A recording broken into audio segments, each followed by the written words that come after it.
friends. It's almost midnight, and you've found your way to the PikeCast. Come along as we careen through the catalog of the most formative horror writer of our young adult days, Christopher Pike. From adult perspectives, we'll revisit these YA books our parents probably would never have let us read had they known what lie inside.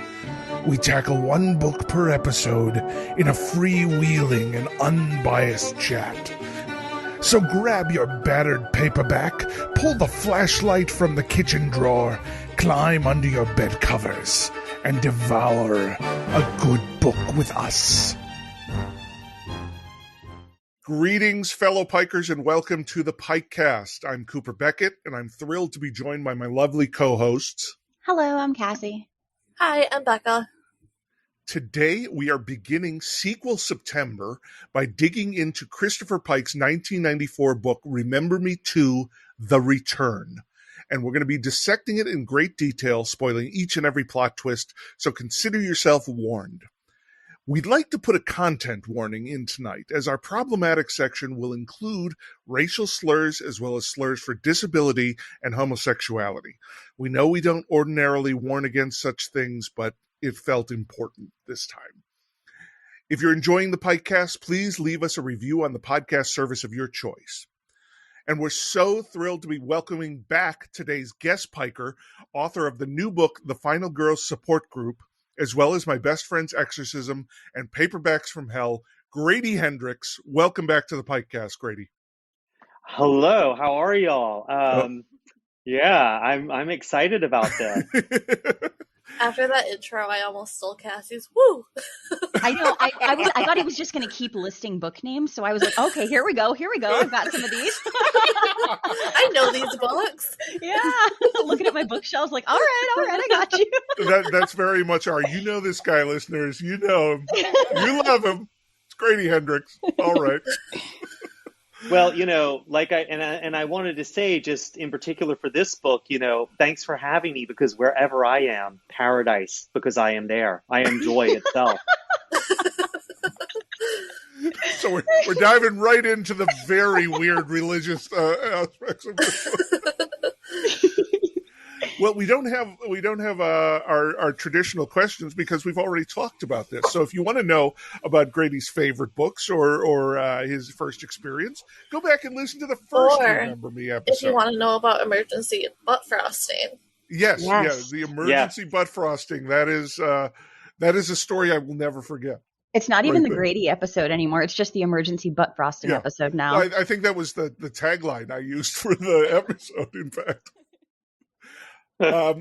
So I will ask, Grady, what made you so excited about the Remember Me trilogy that you said, I'm coming back. You're not getting any other guests for this trilogy. It's me. Because each one gets weirder. And I feel like, Pike has sort of two modes, right? You guys know this better than I do. There's his sort of straight up murder books, like, Give Me a Kiss or Weekend or Slumber Party or Fall into Darkness or Die Softly. And then there is sort of like more existential books, right? Mm-hmm. Like Fear of Death or The Visitor or The Immortal.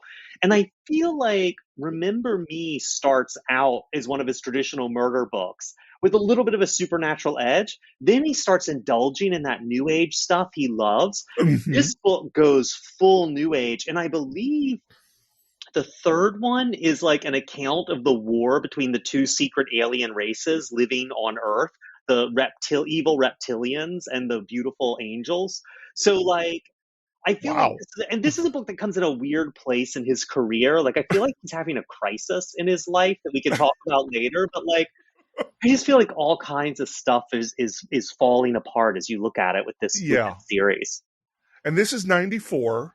So, I mean, this is one of the later books we've read. A lot of his books are up until 94 in our history here. So 94 is a big year for him.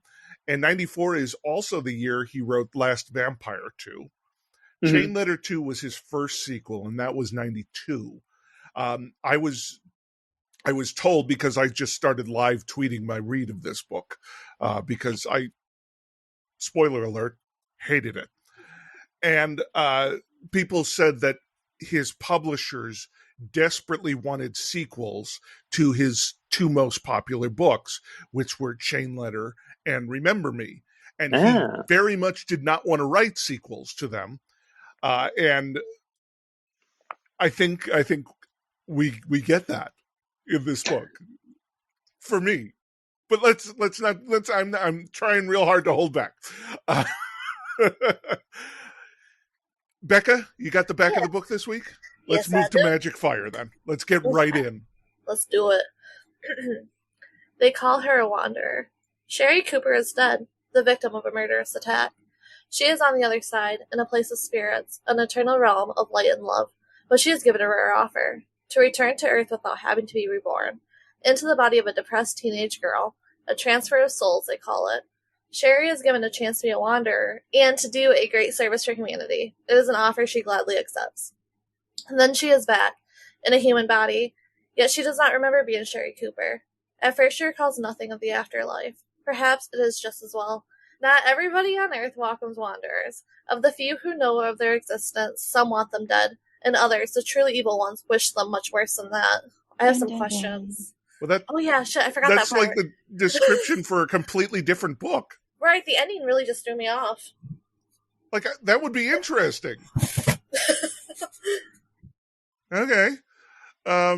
Let's talk about the artwork. This is one of the ones where we just begin the essential shitty new Pike redesign, as it's one of the books with the Pike cut out and the art hidden within the page. And unfortunately, the art hidden within is really just a rehash of the Remember Me 1 art, which is the girl lying dead on the ground. And now we got a big face above it. Ooh. Yeah, and it's very clearly that's Sherry in that art. Yeah. Like that is I mean, she's got her hair and her eyes and everything. It's definitely not Jean Rodriguez. Yeah, so really the back of the book and the artwork sideline the main character of this book. Well, so does the plot. Well, I mean, yes, but you know, at least for the first half of the book, she is the main character. That's true. Is that good? I don't know. Is it good? Is it bad? We'll get there. Believe me. What's that movie with Drew Barrymore as a little kid? When she's Firestarter? Yeah, that's what that looks like, right? Oh yeah. Yeah. I could see like Firestarter in there. Yeah. Or like Mufasa in the sky looking down. Just either one of those, I think. Either Drew Barrymore or Mufasa. Yeah. It could go either way. Those are two extremely different. Like, I mean, yeah. I mean, it's sort of fascinating how different old lion James Earl Jones is and young Drew Barrymore to me. Look, scary Drew and Disney. That's my vibe. Yeah, totally. I get you. I'm with you. So I'm going to come out and say this does not accurately represent what's in the book. How about you all? I have a question. And I think this is for Grady, who has read all three of them already. Do we ever get to see this? Oh, wait, you just said there was... Never mind, forget my question. You said something about alien war. Never mind, forget me. Do not remember the next book, you know, I haven't read the third book in a while, and I kind of skimmed it when I did. But I believe, if memory serves, it's Peter and Sherry and the alien war. I'm not sure Jean plays much of a role in 3. Okay. Well, Jean is out to lunch at this point. I think she's just gone. Literally kicked out of her body. She went to the amusement park in the sky. Yeah. Aw, that sounds like fun. Good she thought it was. She went willfully. Nice. They make a big point out of that. Yeah. They really do. I think there's a point where where Rishi, the soul, the whatchamacallit, the seer is like, she made her choice. She feels like she's going nowhere. She's leaving purely by her choice. She wants to give you another chance. And I'm like, that's right. That's it. That's about on point. That's about on brand for the politics in this book. Oh God, yeah. I mean, and I will just emphasize, like, my little content warning should indicate to you all that almost this entire book is problematic. It's just, Well, can I throw something out there? yes, please. Because I really hate the word problematic, nothing Okay, personal, because it's fair. actually a very useful word, I think. But it's like, just because something has problems doesn't mean it's bad. And all problematic tells you is like it's got problems. Right, I okay. think this book, I mean, I'm just gonna like throw it out there. I mean, this book is really, really got a dated, I don't even think this was current, a really insensitive and dated take on race. Mm-hmm. It's got it really privileges white saviors Oh, over yeah.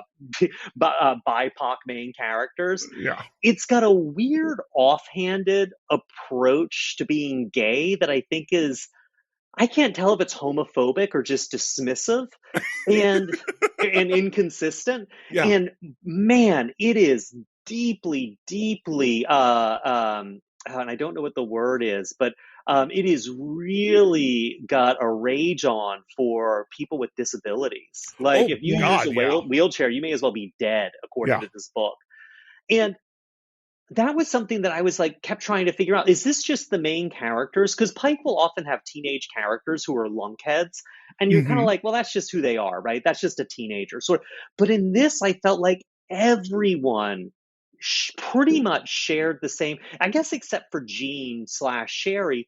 Everyone was really down on people using wheelchairs. Like Right. pretty much everyone across the board was like, you use a wheelchair, your life is over. Yeah, because Peter was in the afterlife. He's like, no, I don't need sex or legs Yeah. if I can have you. It's like, what? Jesus Christ. Yeah, yeah. And also the people, wheelchair users in the book are depicted as sort of bitter, vengeful, awful people who've been twisted into like rage-filled revenge monsters because they Yeah. use a wheelchair. So yeah, I mean, I feel like we should just, I mean, nothing personal because I know it saves time, but rather than saying it's problematic, I feel like let's just say what the problems are because they're Okay, pretty that's ugly. fair. That's fair. Then let's jump into the Midnight Club, and it's huge this week. There are so many characters in this book, and very few of them are well defined. But we'll start with our lead character because she is, even if she's not indicated at all on the back of the book, Jean Rodriguez. Yeah. So, okay. So look, it's valuable for writers to try to write characters that are not just white people. It's valuable, and Christopher Pike's writing is often just white people, except for when he gets existential religious Egyptians, really, because we got another one of those here. So I applaud that he wanted to set this apart from the first Remember Me, which was all white people in rich California, with non-white people in I mean, it is South Central, right? It was a joke, but it's actually really South Central, right?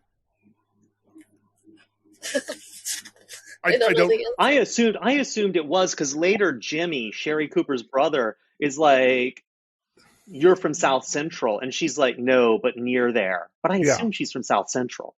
Yeah, because later, then after that, she says she's from South. So I couldn't tell if it was a joke or not. So yeah, that's good. You know that, but clearly there were no sensitivity readers here because we didn't have that in the 90s. But clearly, Pike doesn't know any Hispanic people to just run this by. Well, yeah, I mean it's real poverty porn. Yes. Like, I mean, just to give a brief summary of Jean and how many cliches it hits. She and her best friend are stoned every day. They don't do well in school. Hold on, Grady. They are loaded. They get loaded on marijuana. Like a baked potato. Exactly. Yeah. Yes, just like a baked potato. They don't do well in school. They are dating Jean's dating Lenny Mendez for 3 months, and he's gotten her pregnant. And her already, mom yeah. had her. Yeah, her mom had her when she was 18. they live in these houses that seem to be like cardboard boxes filled with garbage. I just assumed they're living in the Cabinet of Dr. Caligari set because Yeah, there's specific references to the fact that the houses aren't straight. yeah, yeah. And the big dilemma her friends are facing is that their friend got killed in a drive-by, and so they're deciding whether they're going to have a drive-by too. Yeah. And then I think her friend Darlene, isn't there a thing later where Darlene, she goes by her house and she's like, Darlene's dad was killed while holding up a liquor Yeah. store, and Yeah. then her mom became an alcoholic. It's like, it is every cliche. And the best thing, though, is that she breaks brushes in her hair, just like Sherry I Cooper, who is know. also part Latinx. And I think breaking brushes in your hair becomes code for Latina hair. It's for Pike. It is that's what Latina hair does. That's It what it breaks means to brushes. him. Yeah. What do we think about Jean, other than the walking stereotype? I'm gonna be real. I don't have much of an opinion on Jane. I'm sorry. Some of these characters are so basic to me. Well, and I mean, in fairness, Jean's entire personality gets usurped by the white savior Sherry Ann Cooper. I mean, I kind of like Jean. I got to say, she is a walking cliche factory, but like, and enormously inconsistent. Yeah. Like she has no money, and her one thing she splurges on at the beginning of the book is herbal shampoo for her brush destroying hair. But then Mhm. later in the book, it's like, oh, I've got $40 in my pocket, so I rode out to the beach in the bus, and I'm just going to buy a navy blue one piece. Yeah. She just happens to have this spare cash. And I love the fact that Jean is so inconsistent that when she buys the navy blue one piece, she's like, I wanted to buy a bathing suit that was flattering to my bust and my ass, but also Yes. I wanted something that was fun to swim in and comfortable. I'm like, which is it? And who talks like that? Also. Yeah. Fuck. But she's so cynical and negative. She's like, someone's like, oh, you have fun. And she's like, nothing's fun anymore. Yeah. Like, she's just so down on everything. Like, I think at the party, someone asks a question and she's like, you start talking about death and they're just like, you're a total bummer. Get away from me. I just love how negative Jean is. Yeah, she's accepted that she lives in this weird netherworld version of Hispanic LA, I think. Yeah. Well, let's move on to I was very excited. We have a lesbian, Carol. I love Carol. Carol's my favorite character in the book. And Carol may be bi also. That's what I But does that gross you out? It does not gross me personally out. But it clearly may have grossed out other friends of Carol's. Exactly. That's what I love. I was like, I hope that doesn't does that gross you out that I'm bi? It's like, was that a thing? Like, more so than being a lesbian? Was that a thing that was gross? I don't get it. I can't answer the question from the 90s because I was 4 years old when this was written. But I do, like, bisexual people really do get dissed for being bi because it's like, oh, you must be a slut because you're trying to have sex with both men and women. No, that's true. So I kind of feel like it kind of makes sense to why she would question if it grosses them out. I mean, it should never have to be asked because, hey, it's not gross. But yeah, bi people have been getting hated on probably this whole time. No, so you're I can't right. answer for 94. Right. Yes. And I should know that as a bi person because I do. Yeah, I get that. It just gesundheit. Thanks. It feels just so odd because on one hand we get this nice portrayal here because Carol is unapologetically queer and she's not even made to apologize for it. She's not punished for it. She's not really she does most of the criticizing for it, except for I think Darlene is a little shitty about it as well. Yep. Lenny tells me you're straight as an arrow. How can you have a dyke as a best friend? It's easy. She's not a dyke to me. She's a great girl. She needs friends as much as straight people, maybe more.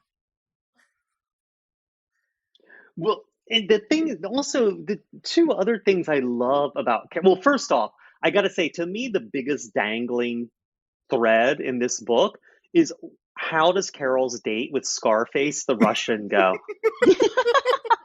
Yeah, Scarface the Russian that works at McDonald's. Yeah, like the last time we hear about Carol, she's off to this date with this dude, Scarface the Russian. No. She comes back and she says now she's dating his sister. Oh, God, I missed that. Oh, yeah. I'm sad that you missed that because that was some queen shit, though. That she's like now dating his sister. Nah, he's not great anymore, but I'm dating his sister. Oh, that's great. I can't believe I missed that. Yeah. We love Carol. We love bad bitches. But the other two things I love about Carol is one is she wears so much white makeup, you know, like powdered makeup. Like, and I've seen that look before, you know, and it's just like, that's beautiful. In high school in the 90s, I remember that look. I have Carol's description here. It's Carol giggled. She often did. Her lips were glossy, her eyelids neon. She was skinny as a wire plugged into a shorted socket.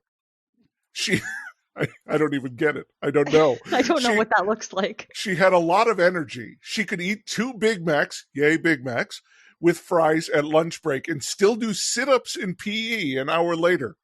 She was pure Hispanic but wore so much white powder she looked as if she were auditioning for a circus clown. I mean, that look was so omnipresent. That would be the Sharpie eyebrow as well.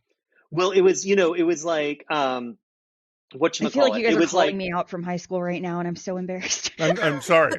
No, totally. Well, it was like liquid eyeliner was so big. You know, it was like liquid eyeliner was this thing that everyone was doing and doing cat's eyes with. Mm-hmm. And then you had a ton of really like people were doing lip liner bigger than ever, and MAC was doing those like matte lipsticks that were huge.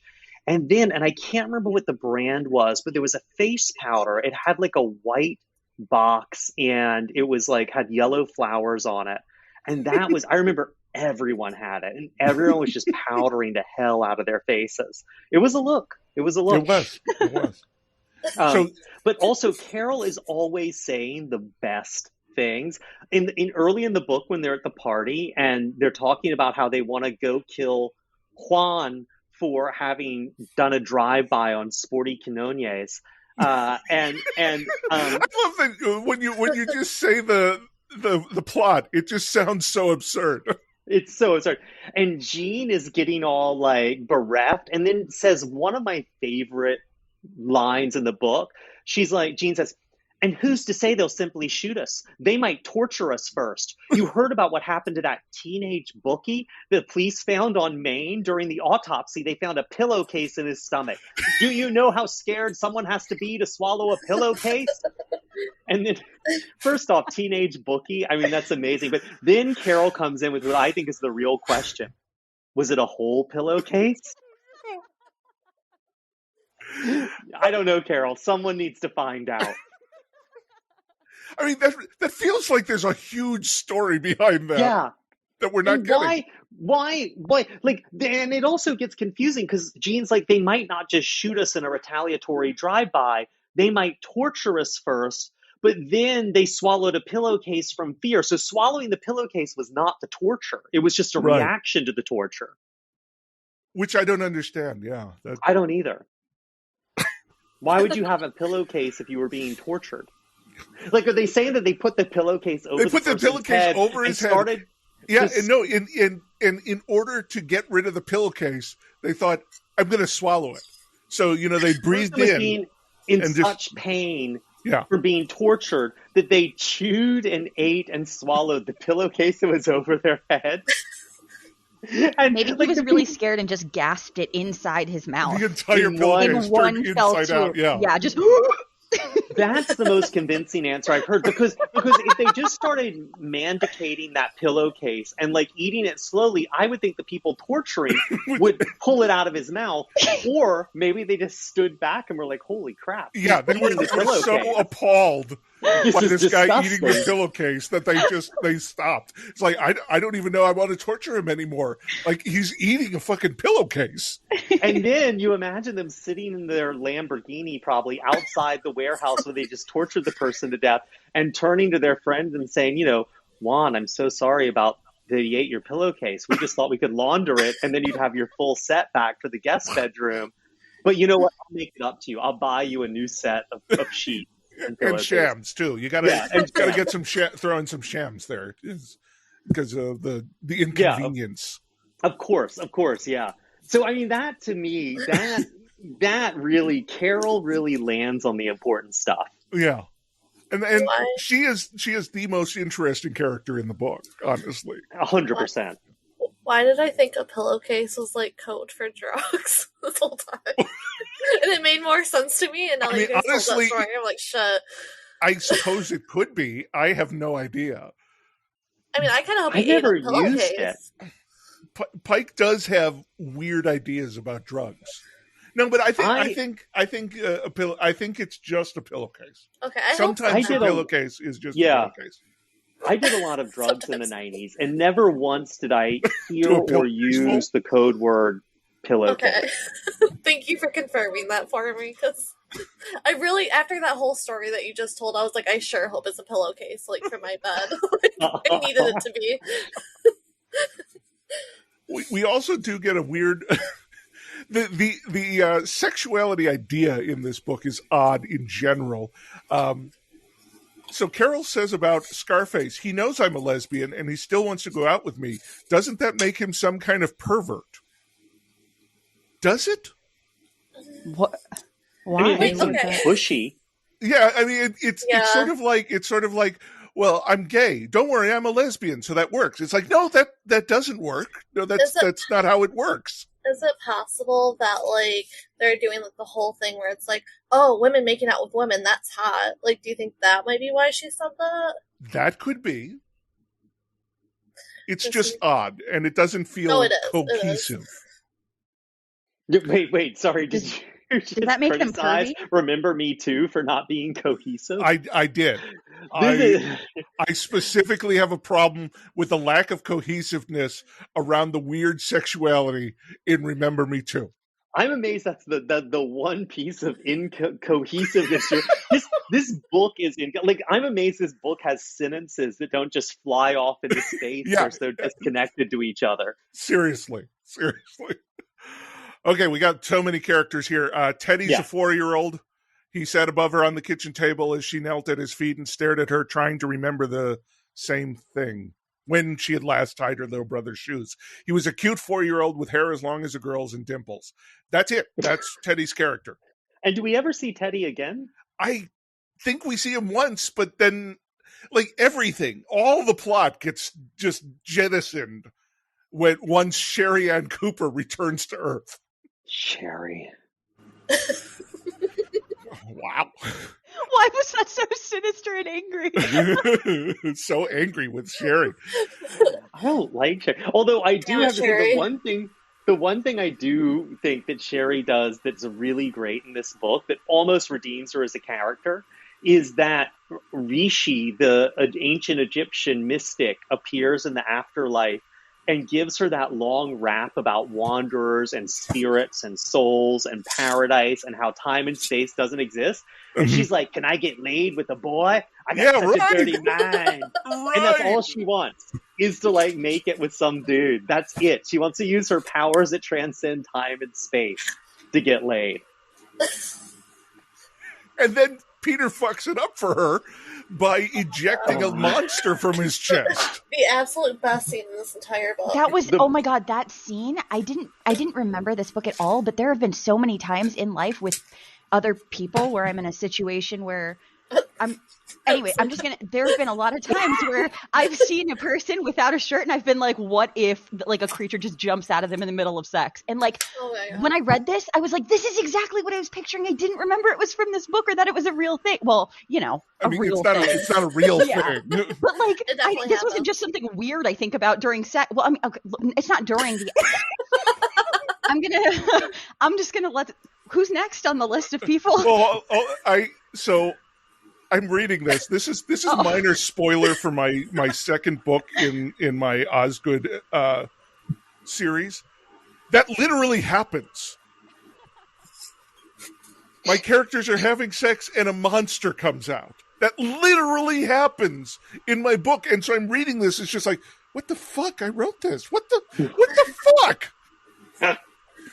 Well, it is probably the one scene that people who read this book remember. and it doesn't happen. It's like not even a real thing. It's this fantasy R-rated world in the afterlife. It's not even real. Yeah. Well, and also, Pike has a real agenda with this book, right? I mean, he basically outlines it where he says, even though it's a book about aliens and spaceships and monsters, but it also has real teachings of New Age philosophy that will inspire people. But all anyone's going to remember from this book is the monster sex scene. Yeah, that's right. That's all I'm going to remember. Well, and little Sam O'Connor. Yeah. Oh, well, fuck. He's a memorable guy. Let's hold off on that. Oh, yeah. Oh, God. I was like, that's going to be its own section of this fucking podcast. Okay, so Mother Rodriguez doesn't have a name, but she feels like multiple other mothers from other Pike books who are, just kind of checked out on the couch. Yeah. Doesn't she? Yeah. Yeah. Very put upon. She reminds me a lot of, what's the name of the woman who's Sherry's real mother from book one? Oh, Mrs. Parrish. She reminds me of Miss Parrish, just sort of beat down and then we have Lenny Mendez. Mendez. Yes, you're right. Mendez. Is that even a real last name? Honestly, I think Pike just makes up fucking names, or just changes them at this point. Yeah. So Lenny Mendez had a hilltop home with a view. Unfortunately, the house rested on a weed-choked plot of land between a slum and a ghetto. The latest earthquake had actually made some of his neighbors' homes stand up straighter. Oh my God. Lenny's home had 2 bedrooms for the cockroaches and a bathroom for the real nasty creatures. And my dog is so angry about that. So he's just barking like crazy here. I don't blame your dog. I'm angry too. He had joined his first game while walking home from kindergarten. He owed allegiance to no particular gang, but had friends in all the wrong places and made as much money dealing drugs as he did tuning engines. He had a great body. She had seen a few in her day. He had heavy muscles, generous lips, and wore his straight back hair long onto his shoulders. Wait, what did you say? Did I say straight back? I meant straight black. I'm sorry. Okay, I got a weird visual from straight back hair. He grew out his back hair, and yeah. So Lenny, and maybe Lenny would talk her into an abortion, or perhaps he'd just take her out and shoot her. There were all kinds of possibilities when she thought about it. Wait, hold on. Stop. Wait a minute. Is that an actual line from the book? That is an actual quote from the book. Oh my God, that is so funny to me. From the beginning of the book, too. Yeah, that's wild. Okay, sorry. It's what's called foreshadowing, Becca. I mean, I know. Okay. It just went over my head, or like it usually does. Actually, Becca, it's not foreshadowing. It's just bad writing. Oh, okay. And can I also just throw something in here about Lenny? So to me, it's very interesting. So Lenny is this Latin dude who fixes engines, right, and deals drugs. But I don't know. Did you guys read Weekend already? No, not yet. Sol Celea, another Latin character, the dude in it who's like working class Latin guy who works on his car all the time, and it's a van they drive around in, and everyone thinks he's like, because they go to Mexico for the weekend, and everyone's like, Soul, he's Mexican, he brought us down here, he's got a secret compartment in his van, he's totally dealing drugs, and it turns out he's just bringing back illegal fireworks. All right. So sometime between 86 and 94, Pike got a lot less woke. Well, also, I bet there couldn't be drugs in Weekend because Weekend was point horror. Yeah, you're right, actually. So that's and as a troll explains to us in this book, the difference between some publishers and other publishers in what they will allow in books. Yeah, and so we're not at the truly troubling racial stuff yet. So, I mean, we're almost. Let's talk about Darlene Sanchez. Yeah, Darlene was Hispanic but wanted to be black. A formidable task to be sure, since she was naturally whiter than Carol after makeup. How are you naturally whiter? Okay, I understand now. Carol after makeup, so she's naturally whiter than Clown Carol. Which seems difficult. Unless she's an albino. Sporty Quinones had been Darlene's first non-African-American boyfriend, a fact that was somewhat at odds with her reputation of having slept with most of the juniors and seniors in high school, but who was counting, colors or numbers? Darlene was hot, no debating that. Har, because she gets around. Yeah, her braids made her look pretty scary when she wore them just right. Her long painted fingernails were just as bad. They reminded Jean of razors dipped in blood. And then, okay, here. Darlene Sanchez's house was a pile of old wood, plaster, and bad vibes. Her father had abused her when she was 6. When she was 10, he had taken 2 rounds in the chest from a double-barreled shotgun while trying to rob a liquor store. When she was 16, her mother died from cirrhosis of the liver from having drunk half a liquor store. God. Yeah, it's I like her house description of wood, plaster, and bad vibes. Yeah, Right. I mean, Bad vibes. that edges toward good writing. I actually think Pike's writing is on point in this book. It's just in service to a really terrible story. The story just sucks. So her boyfriend who got gunned down, Sporty Quinones, had been gunned down near the projects in a drive-by only 2 weeks ago. This is a comment from Lenny about Sporty. That guy had equipment that needed to be machined to get clean. I assume that's a STD joke. Oh, I thought he was just. I didn't get that at all when I was. I think I missed that line completely. Yeah, I thought he just needed a shower. Well, I mean, he probably does also, but machined equipment. I'm betting he had some STDs. Poor fellow. Yeah. So I think I also missed that it was only 2 weeks before because it was really close by. Yeah, that makes more sense for the story. And he was killed by Juan Chiato, the biggest drug dealer at their high school.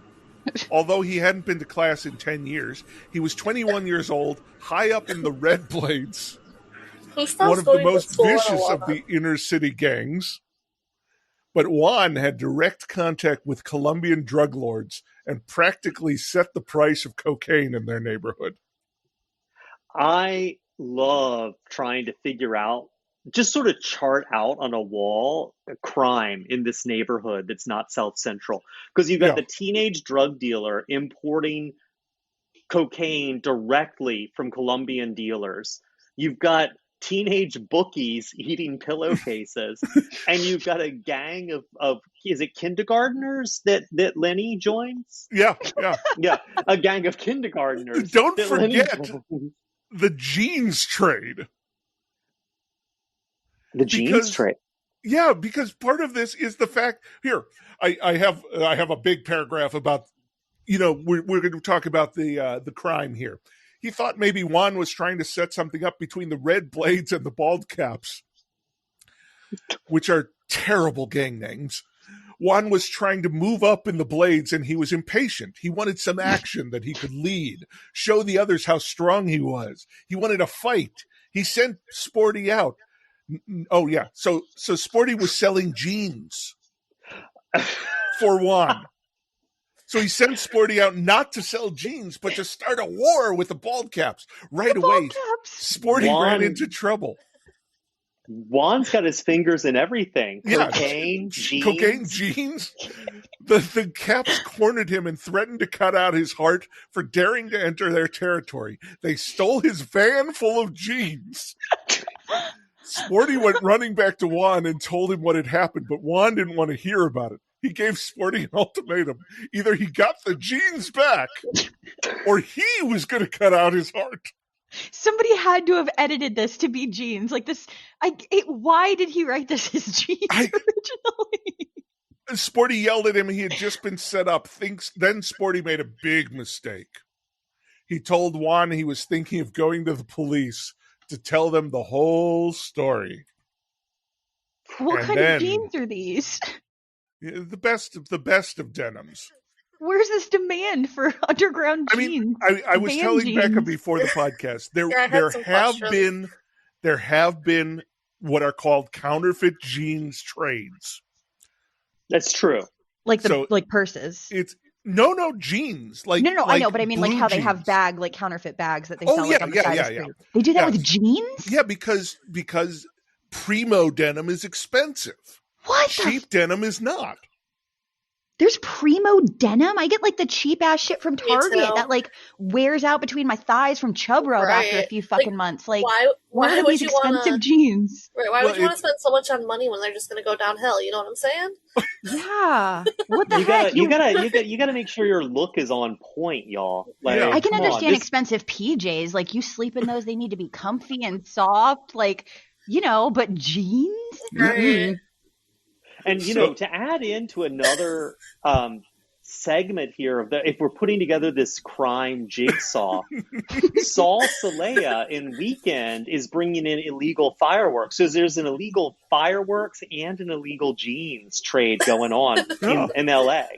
Well, or wherever it is. Where did Die Softly take place? Was that San Francisco or was that LA? There was like mountains, I think. Hold on. I don't remember, Alexa, right? but I love the idea that the Sugar Sisters might also be working this school. I think they were LA too. I think it was more south because they were supposed to be like driving around those like coastal areas over there. Right. Okay. Yeah. Yeah. It says it's in 40 miles east of Sacramento at Alamo High School in Manville. So Manville's described as a 10,000 person hole in the wall 40 miles east of Sacramento. That sounds about right. There's a lot going on in that area in Pike's world. A lot. Well, also, because almost every one of his books is set roughly in that area. So it's like you've got alien invasions and all kinds of craziness. Oh my God, this had so much influence because I moved here now. I wonder how much there you go. My childhood me being wow, California is the place to be. You were desperate to get in on some of those bootleg jeans. Right. Yeah, well, no, I was more interested in the vampires and the reptiles. Well, and there, shit. that works too. Okay. Let's. I've got a few more characters here. This one, I'm just going to throw this out. Dr. Snapple. I love Dr. Snapple. Her mother returned with Dr. Snapple, who must have changed his name to his favorite drink, because there was no distinguishing the fact that he had been born in the Middle East. Dr. Snapple had a thick accent and a face so dark he could have been conceived staring into the sun. Again, I don't understand. Not sure what that means. Big man with fingers as thick as Cuban cigars. This is great. Jean didn't find him attractive, but competent, preferable for a physician. Why was she thinking about that? But there's an enormous amount of emphasis in this book on who Jean wants to have sex with or not. Like, There is. she's very horny a lot in this book, which I really hope that Pike wasn't doing that because of some kind of hot-blooded Latina stereotype he was also playing into, along with all the other Latina stereotypes. Well, we do get one of Pike's weird little aside Pikeisms is the medical examination fetish. Oh. When Carol says, I'll go tell the doctor, I think he'll want to examine you. Jean smiled. Is he cute? Did he examine me while I was asleep? Carol and her mother chuckled. He couldn't keep his hands off you, Carol said. That's come up in a few books now. And it's notable, I think. Yeah, that's weird. I didn't know that came up in a few books. That's alarming. At least two others. And so now I'm going to be tracking that one too. We do get to see Mrs. Parrish again, only briefly, but I need to call out one line here that's just so bizarre. There wasn't room to watch MTV in the apartment. How much space do you need for that? I don't know. More space than a normal TV, Does it mean you can't dance? Is that what we're talking about? I have no idea. It's Maybe just that weird. Is what they mean. Yeah. Okay, let's move on to Deborah Zimmerer. I think you said that correct.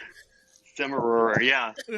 Who is both a real person who is 18 and dying, worn out, pretty, with faded blue eyes as weary as those of a sick model in an old oil painting. She was 5'5" and weighed maybe 80 pounds. So that's almost the entire extent of Deborah's character, except for Pike's other weird new obsession is Lord of the Rings. But Deborah is also the lead character in this bizarre fucking story about a troll. Listen, I would be so upset if I was dead and somebody would put me in this book, like in this short story. Like, I would be so bummed. Yeah, I wouldn't feel seen by that. But also, doesn't she have like two different names in the book? Like in the short story, she's also Eminem. Marilyn something. Monroe or something? No, that would be. Is that her name? So we get to learn also about Pike's feelings about pseudonyms. Yeah, in that and story. Also Sam O'Connor, the troll, calls her Debbie, and she's like, "Don't you call me Debbie?" Yeah. And it's like her name's Deborah. Like, does she not think people are going to get to Debbie somehow? Why is that such a raw nerve? It's not even like a negative nickname. It's just a common nickname. Yeah. And also, I'd like to point out that Deborah Zimmermer, the real one, who winds up dead in short order. Very quickly. Like, she has one scene. Yeah. But I have to say, not a smart cookie. And I get it. She's lived in a hospital for a long time. Her only visitor is her dad, who just talks about her dying all the time and how worried he is about it. But she's like, I've only got a few weeks to live, and she's picked up Lord of the Rings. She's decided to start Lord of the Rings. And it's a great moment for Jean, where Jean sees it, and she's like, oh, she's not going to finish that book. Way too long. Way too long. And I'm like, that's beautiful. Just like, it tells us everything we need to know about Deborah, which is she's stupid, but maybe optimistic. Optimistic. No, I like optimistic. Like, she's making a commitment to herself that she is going to finish that book and I'll doesn't. Finish this 1,200-page book. And as I die of leukemia in 2 months. And then Jean, it tells us a lot we need to know about Jean, which is that Jean is very practical and always sees the half-empty glass and the negative side of things. But like, is not that Jean at this point, though? Oh, well, isn't this the moment where she's still part Sherry, part Jean, kind of? They are, yeah. Well, but here's the question then. And as we get to Sherry Ann Cooper, who was our main character last time, Is she still Jean at all, or is she just the memories of Jean that Sherry has? I think the latter. I don't know. What do people think? I mean, I'm thinking memories. Pike made it very clear to show that she still talks in Spanish, so. Yeah, that's true. But that could be from memories. It could, but she didn't do it as much in the first book. That's no, I And mean the then she did memories it while she was Jean. Oh, so you're saying just of like a Jean. muscle sort of memory from Jean's Yeah. her life. Yeah, so like Sherry's soul is dumped into Jean, but she's still got all of Jean in there too. Just not Jean's soul, which is hanging out with the Rishi. Yeah, I Yeah, guess Jean's she's just soul is Sherry gone. then. Yeah. Yeah. Just She's gone. just Sherry with extra memories. Which I have a problem with. Jean's soul is just gone. Well, I thought, is she hanging out with the Rishi, or she's just gone? She's at the amusement park with the lights. Well, it's like Oh, it's right. like Quantum Leap. When Sam leaps in, the leapee winds up in the waiting room, looking like Sam. Remember?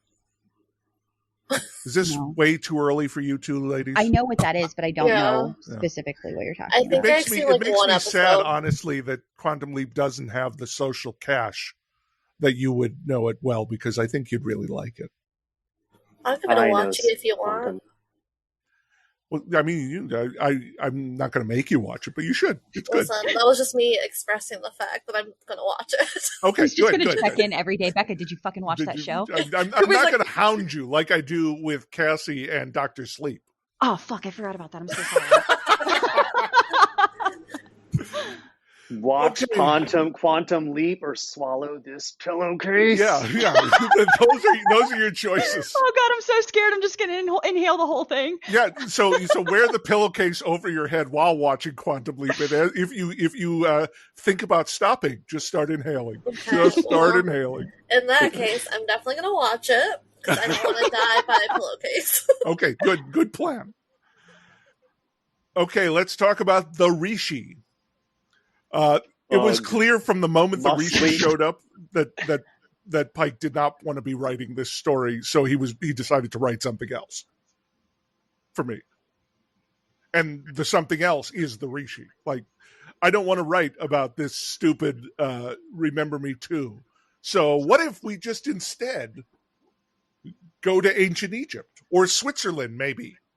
Because it could be multiple places, we've heard. Beside me sat an extraordinary man. He appeared to be 30 years old. He had an austere face, hollow cheeks, deep-set blue eyes, and a soft smile. It was difficult to specify his race. His skin was a deep coppery color. He could have been an ancient Egyptian priest come to life before me. Yep. Yeah, that sounds about right. Well, I also want to say, so one thing that I think is interesting is, and I think Rishi's a good way to get into this, is this book comes at a weird point in Pike's career. Mhm. Because, as I understand it, this was when his career was really heating up, and he was writing almost simultaneously his adult novels. He was, in a year or two, he was going to be writing his middle grade books, those spook, Right. Goosebumps, whatever they were. Spooksville. Spook Show, yeah. And basically saying that towards the end of the 90s, 96, 97, he was writing so much he just didn't care anymore. The books were just like churning out. And so obviously he's getting pressured to do sequels here, right? Like he's getting pressure from his editors to churn out sequels that he's clearly not that invested in doing. And on top of that, he talks about how he feels like he genuinely had a transcendent moment with Remember Me, that it really was a book that came to him magically from another consciousness that, Right. and when he was done, it was like, see you later, and left. And so I get the feeling that this is the beginning of Pike really in a churn. You know what I mean? Like really starting to be this machine where the publishers are just turning the crank and books are coming out. And I really wonder what his contract looked like, because it would not be unheard of for a guy who's been brought in to do a certain kind of book, and especially YA at that time, like pre-Harry Potter YA, to have a contract that really doesn't have a very favorable royalty structure. A Right. contract where he's having to split things 50-50 with his publisher. A contract, it's, you know what I mean? Like, I could just see him having a lousy royalty structure, and so he's having to churn out books Yeah. to really make the money that he feels like these books are selling millions of copies. Maybe, I don't know. I don't know if you guys know anything about that, because y'all know more about Pike than I do. So I'm curious. I'm just looking at the year by year schedule here. So in 90, he wrote 2 books, Fall into Darkness and Witch. In 91, we have Die Softly, Whisper of Death, and Bury Me Deep. In 92, we have Monster, Master of Murder, Season of Passage, and Chain Letter 2. 93, The Eternal Enemy, The Wicked Heart, Road to Nowhere, and The Immortal. Monster and Season of Passage were the same year? Yeah. That makes so much sense. It really is like that makes me really happy. Thank you for that. Yeah, the adult and teen version of a similar story. And then 94, we have Midnight Club and The Last Vampire, and then at least 2 sequels, Remember Me, Last Vampire 2, and The Cold One. Like, that's a lot of books in 1 year. Yeah. And it may be more, because this is just the ones on my schedule. And to be honest with you, it's not just the books coming out, because those books are coming out that year. He's working on the books for the following year, probably, and copy editing books right before. So, I mean, and getting notes from his editor and stuff. So this is like a real treadmill. Yeah. And I wonder, do y'all know anything about his personal life, marriages, divorces, all that? Very little. Because very little. I really wonder, and not to jump ahead, but you have Sam O'Connor, the troll who shows up demanding half of everything he makes and saying you couldn't have done it without me, and the only thing the troll likes is eating and like being talking on the phone, which is a really typical, like, oh, my wife, she's such a like bitch, all she does is talk on the phone and eat. And I just wonder if maybe he was going through a divorce or something around here, like, especially the half of everything you make, because you couldn't have made it without me stuff. That is a fascinating read. Yeah, I would never have thought about that on my own, but now I'm like, oh shit, maybe that is his ex-wife and he's just angry about it. He made his ex-wife possibly a troll. Yeah. I mean, dang, it's on the nose, but I just, because that wouldn't be his relationship with his agent, and it wouldn't be his relationship with his editor. Like, he might be unhappy about a deal structure, but even though I said 50-50 earlier, rarely is that a 50-50 split. It's usually not. It's, you know what I mean? Like, anything, 50-50 is a classic divorce split, though. Yeah, it is. Well, that's fascinating. I think the next time that I get married and divorced, I'm going to write a story. About the next time you get married and divorced? Yeah, because it's definitely not happened before, but...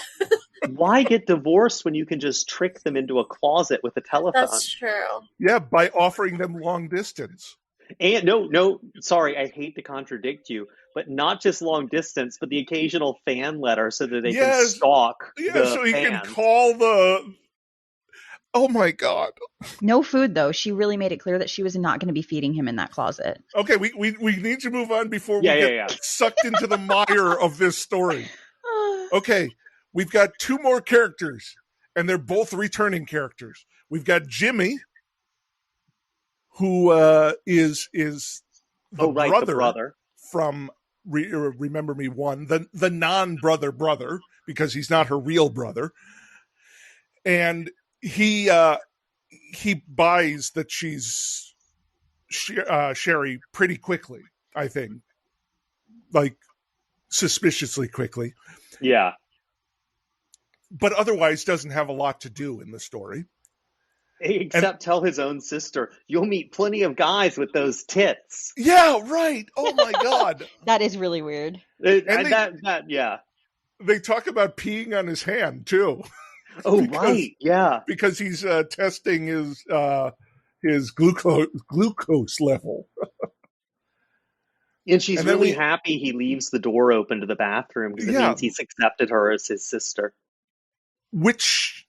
I'm going to tell you something. I've got 3 sisters. I closed the door. Yeah, I closed the door too. I don't I don't think a family thing is watching each other pee or hearing each other pee. That doesn't strike me as a family. Maybe I'm wrong. Maybe I'm not as close to my family as I thought. I will say my mom would like go to the bathroom with the door open because like in front of me, like if I was in the room, and I'd be like, Mom, like, what are you doing? She's like, oh, we're both girls, like that. But me and my little brothers, like I grew up with my little brothers and we never ever would do anything like that. And I've, with my dad or anything like that, yeah. Well, also he's doing this with a girl he doesn't know who is saying that he's his sister, who's not actually his sister. Yeah. So there is another level there, I think. All right, let's talk about Peter Nichols, our dead guy from book one. No. I think I liked him better in the first book. He was kind of basic except for the alien. Yeah, he doesn't have a lot to do except showing up, I think, at the end. He does... Okay. They liked Peter, of course. He was a winner. He was my fastball. I was hoping for some fast times tonight as I hurried toward him. In this weird prom flashback that's not actually a flashback. We were about to screw. Why did you choose that moment to have an alien burst out of your chest? Do you know what that does for my self-esteem? You're not supposed to have self-esteem problems. Why not? You don't have a body, for one thing. I mean, to be fair, to answer her question, he was just trying to liven things up. Yeah. Okay. They were going to have sex. I know, but aliens make it fun, am I right? Yeah. Do they, though? But how rude, though. Like, just the basic level of trust when they both promise that they would, like, wipe their memories, and then the whole time he's there, like, how can I spice this up? Like, what the fuck? Listen. Like, that's so rude. If I was her, I would laugh when that happened. Like, I would find it as a good joke. Okay. I'd be like, look, let me go find some other dude in this afterlife, in this trans-dimensional space. So clearly Becca is his audience for alien bursting chest sex. I would have legit been like, that is the funniest joke I've ever heard, or I guess. Wow. Okay. I'm here for a good time, Hey, we're not judging. We don't judge here on the PikeCast. Well, we sometimes judge, but not each other. Yeah, I also love that, like, she's like, do you have a problem with being impotent? And he's like, dude, I just turned into an alien and sprouted like 50 million tentacles. Do you think like being impotent's an issue? Like, I can make anything happen. Like, he's really like, I kind of like, and then he's like, after he bursts out of his own body, he's like, do you want to watch me eat my corpse? That is so funny. I'm with you. I really find Peter charming in this. Yes. Look, I'm not saying he's not charming. I'm just saying from the girl's perspective, first of all, why, if he's not whatever she asked, why doesn't he want to do it then? Why is he so bored on their prom? Like, what? That's What's true, because boring? they didn't ever actually get to have sex. No, this was supposed to be like their one time that they finally could do the stuff that they wanted to do so bad, supposedly, while they were alive. But I will say that it would hurt my feelings. It would make me feel sad as a person. I think that's what it would hurt my feelings. I would feel rejected. No, and I get that, but also I think it's nice for a Pike character not to want to have sex. Like, he's like, I'm just got bored, and and he's just like, I'd rather hang out with you. I just want to be an alien. Yeah. Fuck prom, aliens, dude, come on. He's like, I want to come back to life and hang out with you, and like, yeah. Okay, that is fair. Sweet, yes. Yeah, that is that's sweet. Fair. If I was having sex with somebody for the very first time, and I've been waiting so long for this moment, right, and an alien bursts out of them, that sex is going to be very, like, I'm going to remember that for years, my dude. Like, but they didn't have sex. No, and they could have done that during lunch, and I would still remember it. If it was me, Wake though, me up that way. If you could have if put it the was alien you would have had sex? Is that what you're saying? Yes. Okay. Becca's like mid-coitus. I want that shit bursting out of the chest. No, I mean, put it back. You can put it back if you want to, but... Pop-up book, and then she just opens it up, and it's just out in her face, and she's like, "Ooh, goodbye," and she closes it again. Listen, I'm here for a good time, not a long time, okay? It's fair. You know what? Now, the fact that you called it a pop-up book, I was just imagining a little tab on the side of the guy that she could pull, and then it would pop out and then go back. Pop out and go back. Cassie, can that be your next children's book? But then, like, I'm the only one that gets a copy of it. I don't know if that should be geared toward children. That's why I'm the only one getting the copy. I'm a full-grown She's adult. putting air quotes around children. Don't worry. Yes, deal. After Rosie's, that's what Awesome. Thank you. You notice Grady has not said anything in a little while. No. I'm actually really appreciating where this conversation's going. Okay. I'm along for the ride here. I'm about to say, are you embarrassed of me? Am I giving you secondhand embarrassment? I am not embarrassed of you, no. Thank you. Okay, I am going to take a commercial break, though. Oh, good. Okay. No So more. all of our Guys, listeners let me get out of can this. they can think about that for a while we do our commercials. So we'll be back with more of the PikeCast.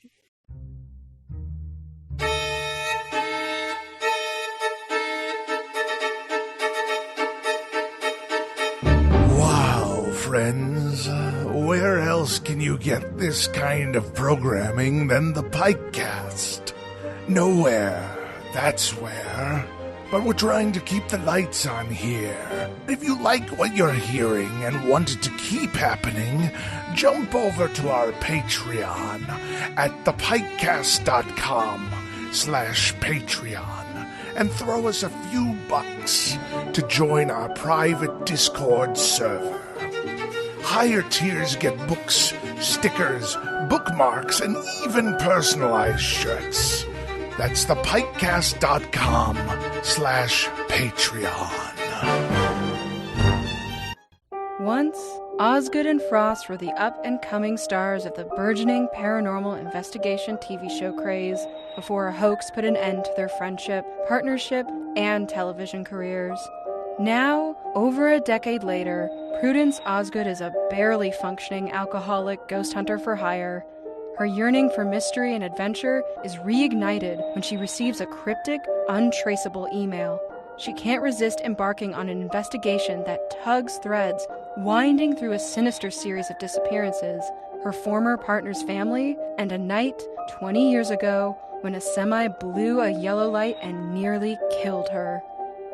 Reviewers are calling Osgood Is Gone a masterfully vulnerable and relatable 21st century horror story, and a bourbon-soaked supernatural mystery with sparkling dialogue that sticks the landing on LGBT characters, and main character Prudence Osgood, as tortured as she is clever, broken in all the best ways, and a true heroine for our times.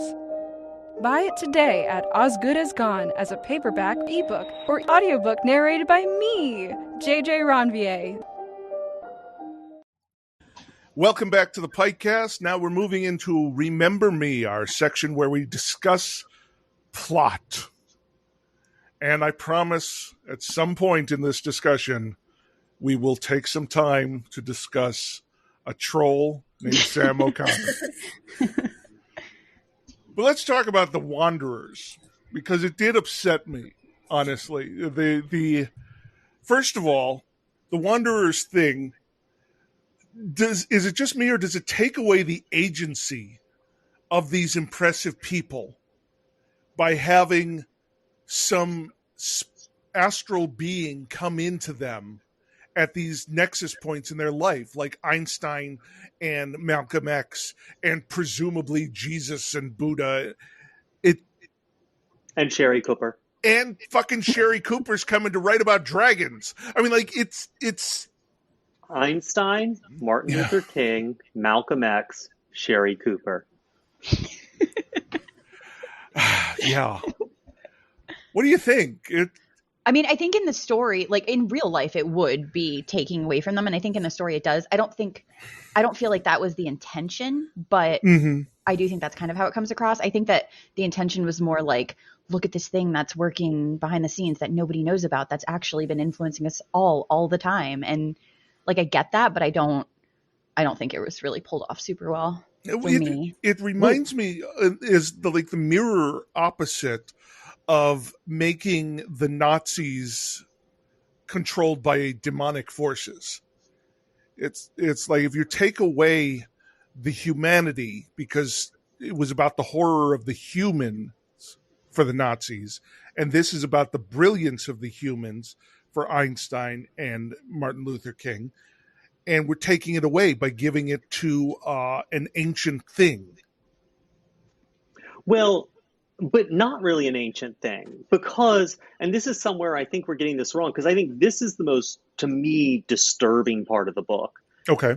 So the wanderers are souls, right? Right. And the souls come back into the bodies of these people and inspire them to the most famous part of their lives, and then leave in some big bout of violence. So Sherry Cooper is the wanderer, but Gene Rodriguez is the identity. So Right. the famous person who's going to be read by millions is Gene Rodriguez, not Right, Sherry not Sherry Cooper. Cooper. But so we have to assume that these are not great ancient souls coming into Einstein and Martin Luther King and Malcolm X. It's just white teenagers like Sherry. Like the wanderers are just white teenagers who meet Rishi, and then so Rishi's sort of like Loki in that he's just fucking with people, isn't he? He's just like, yeah, but hey, I'm just going to send this guy down, and now you're Einstein. Yeah, and also the implication is that Martin Luther King is only great because he was possessed by the soul of a white teenager. Malcolm X was only great because he was possessed by the soul of a white teenager. And Malcolm X was assassinated not because of this like Baroque power struggle in the Nation of Islam that, you know, involved cops and all this stuff, but that he was assassinated because that's just what happens. When it's time for a wanderer to leave, the person doesn't matter anymore. And so all these shells of people, most of them of people of color, don't matter. But only time they matter is when a white soul possesses them and gets them to do something famous. Well, that is very upsetting. And it's a doubly upsetting because, and can I just read something that really like makes this more complicated, I think? So there's a great, and I'm sure you guys read this, but there's a great interview from 2019 with Christopher Pike over at Electric Literature. Yes. And the interviewer says, why were all or nearly almost all your female characters attractive white girls? And Pike says it was impossible to write YA in the 80s and 90s and not notice that the covers all had pretty white girls on them and little else. When Simon and Schuster began to publish my books, they were very open with me. They told me that I could write whatever I wanted as long as I sold tons of books. I thought it was time I addressed a few of the stereotypes. So my first book with Simon & Schuster was Last Act. And I asked if I could make the main character a normal-looking girl. I didn't want her to resemble a model, and that worked out fine. And 2 books later, I did the final Friends trilogy and created 2 important characters that were not Caucasian. And although it may seem silly nowadays, I felt proud of myself to have a black guy and a Latina young woman on the cover of my books. So far, so good, right? He's like, I don't want these to all look like models. And next step, I don't want them to all be Caucasian. And then he says something that I think is so self-aware and so self-deprecating, not even deprecating, but really holding himself accountable. He says, but then I ceased pushing for a variety of reasons, for a variety of races to play my characters. Was it laziness? I don't know. Maybe.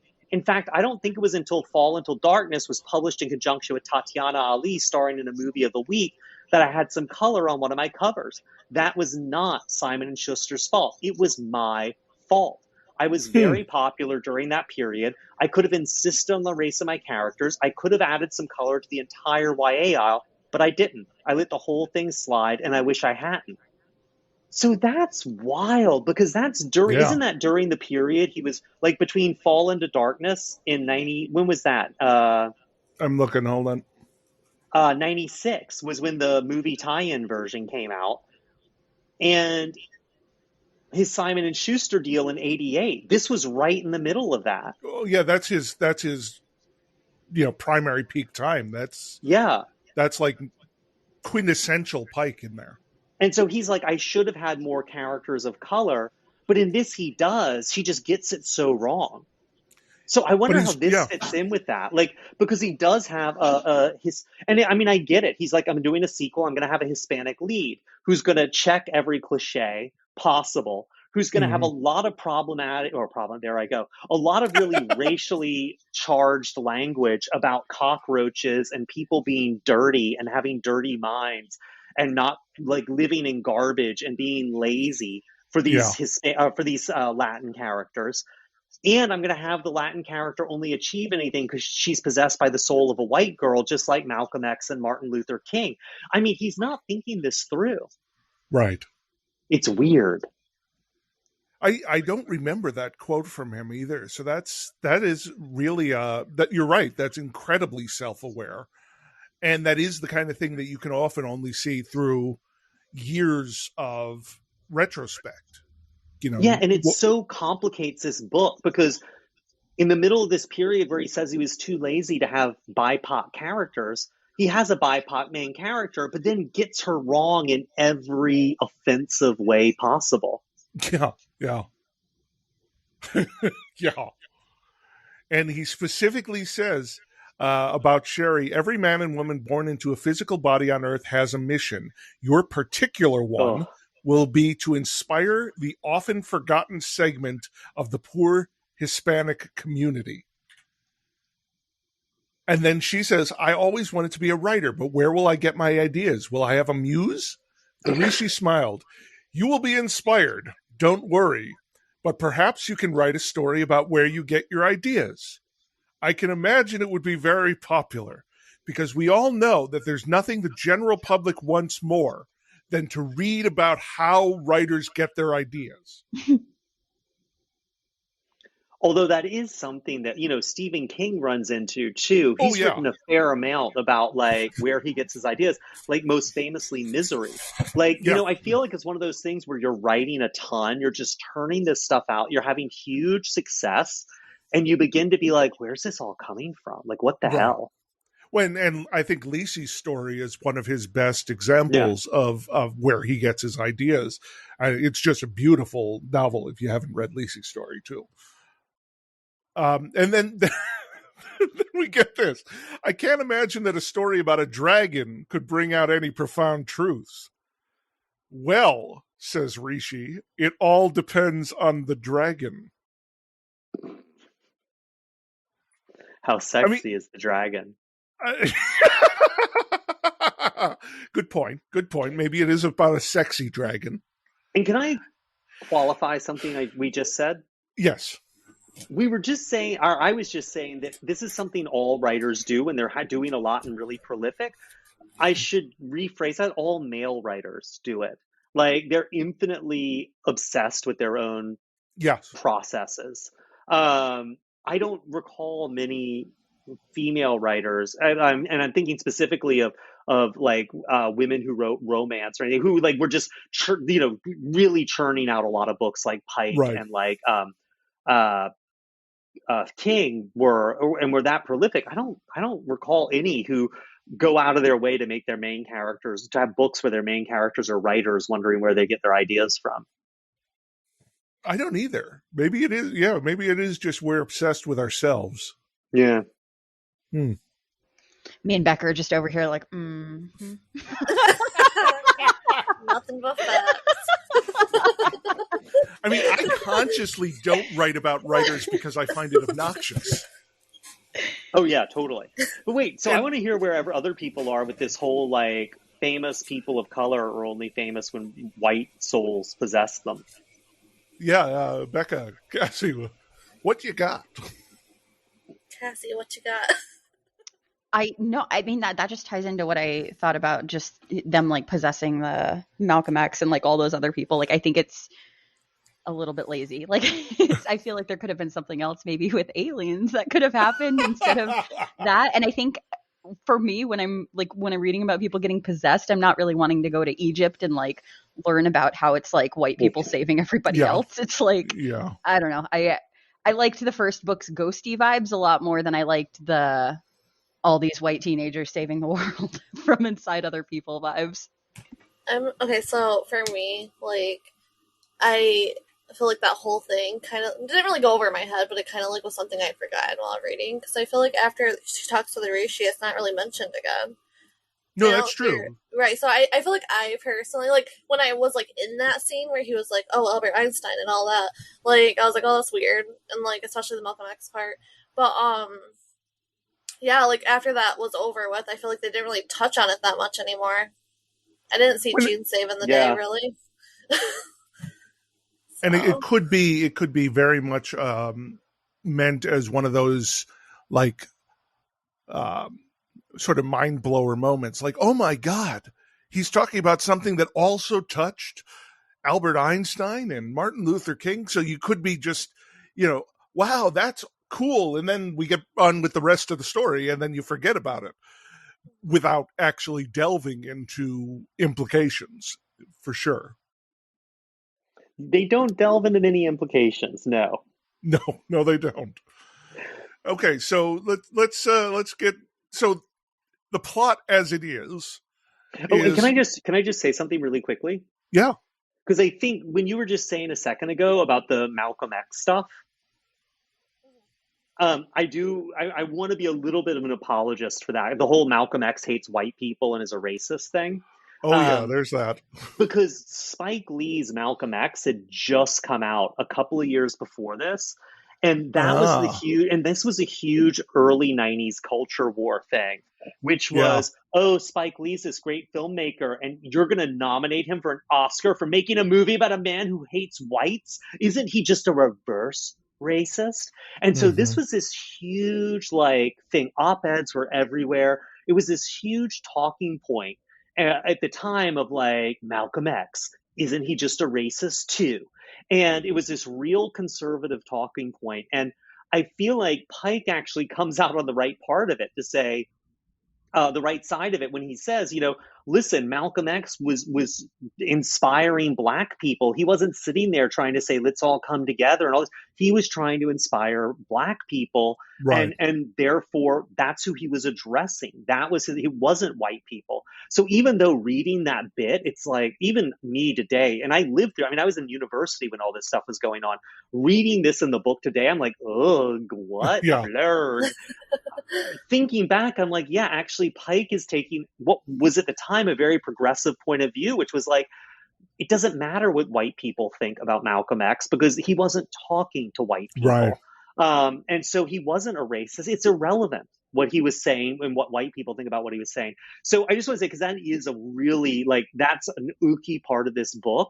But that was where culture wars were in the early 90s, and it's specifically about Malcolm X. I like that you brought that up because, I didn't put the time frame of, because I've read the Malcolm X book, so, I knew, what they were hinting at, but, I didn't put this book in relation to, the time of that was happening, so thank you for bringing that up, so it kind of, because I was like, why the hell is he bringing up, going that deep into this? Well, even when I was reading it, I was like, what the hell is he going at, what? And then I looked up the timeline, I was like, oh, right, Malcolm X had, come out barely 2 years before. Yeah. Mm-hmm. Right. Thank you for that. I think that's another example of,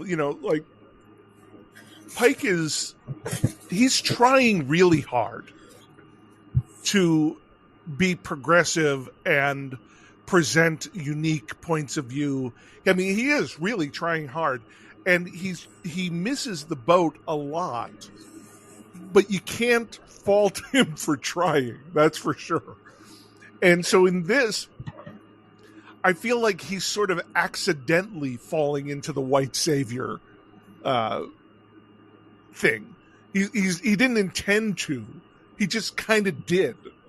And it is really odd reading through that lens for me because I'm seeing it's like, okay, well, this here is a failure on this part and this part. But compared to other writers, compared to fucking R.L. Stine, who's not trying, I can't help but give him some credit. Yeah, I'm with you on that, actually. No, I'm entirely with you. The fact is, the failures in this book, I think, from a racial point of view, are twofold. One is that he traffics in every ugly Latinx cliche. Cockroaches, laziness, drugs, poverty, all this stuff. And that's just inexcusable. Do you know what I mean? On any level, that's inexcusable. And that's something that in the early 90s, I feel like was just, even though there was a growing awareness, though, of Black culture in America in the early 90s. And there was a huge boom in Black film and Black filmmakers. Right. Not as big of a one in Latin film and filmmakers, but it was there.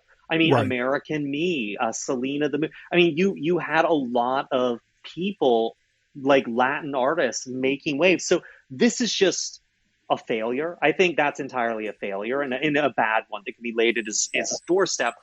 But the other one with this whole thing about these white souls possessing these like inspirational people of color, I feel like the failure there in that white savior trope thing is a failure of Pike not sort of thinking out the implications of what he's saying.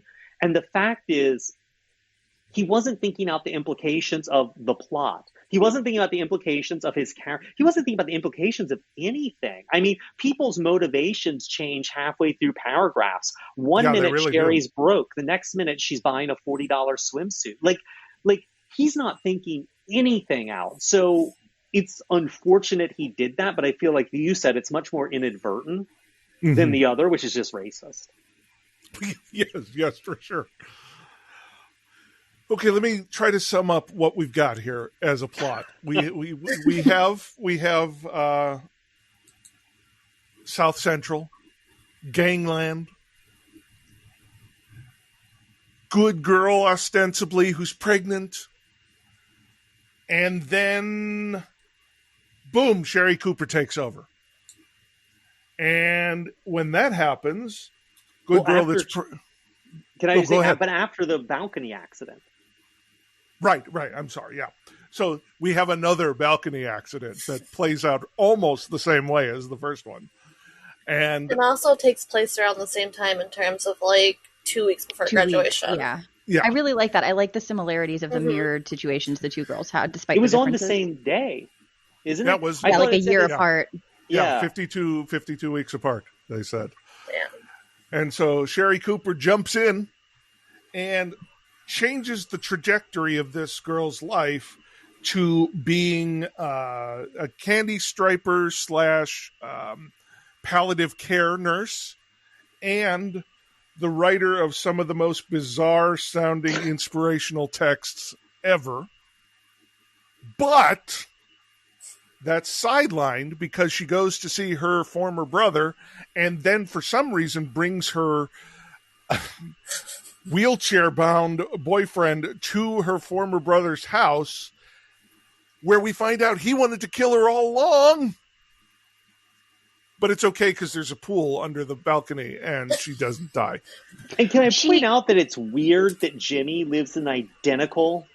He lives in the exact same apartment where his sister died a year earlier. It's a 3rd floor condo with a balcony and a pool out back. What the hell, man? I wouldn't want to do that. I mean, it's ground floors all the way. She brings him with them so that he doesn't go into the shootout with the other girl. Right. Okay, yeah, so that's why, because she's trying to interrupt it. She's like, come with me, let's go. And that's why she brings him to Jimmy's house or apartment. Where he threatens to shoot her in the vagina. Yeah. Yeah, what was that? That was so weird. And he's like, and I love that he's like, you can put your hand over it if you want, but the bullet will go right through your hand and hit you in, what does he call it? I think he said... where it hurts most. Yes. That was bizarre. Like, that was the weirdest. There's a lot of weird stuff in Pike books, but like specifically to a woman's like nether for a bullet, like it just, that was so strange to me. It really, like, it was jarring. I read that and I was like, wait, they're doing what? Yeah. That whole final scene, because also it turns out that Lenny was underneath the balcony taking out the screws that caused the balcony collapse, and that's what took him down and put him in a wheelchair, because he thought that she was having an affair with Sporty Quinones, and that's why he got Sporty killed. Yeah, he got Sporty killed, I have a lot to say about the ending of this like little action-packed ending. Like the fact that like he's like, you're a lying, cheating bitch. This is Lenny, by the way. That's all there is to it. I'm going to kill you now. Does he say that? This is Lenny, by the way. Yeah, right here. I'm looking right at it. He's like, move over onto that balcony. Like, you're just going to, like, okay. Like, yeah, sure, I'll move over there.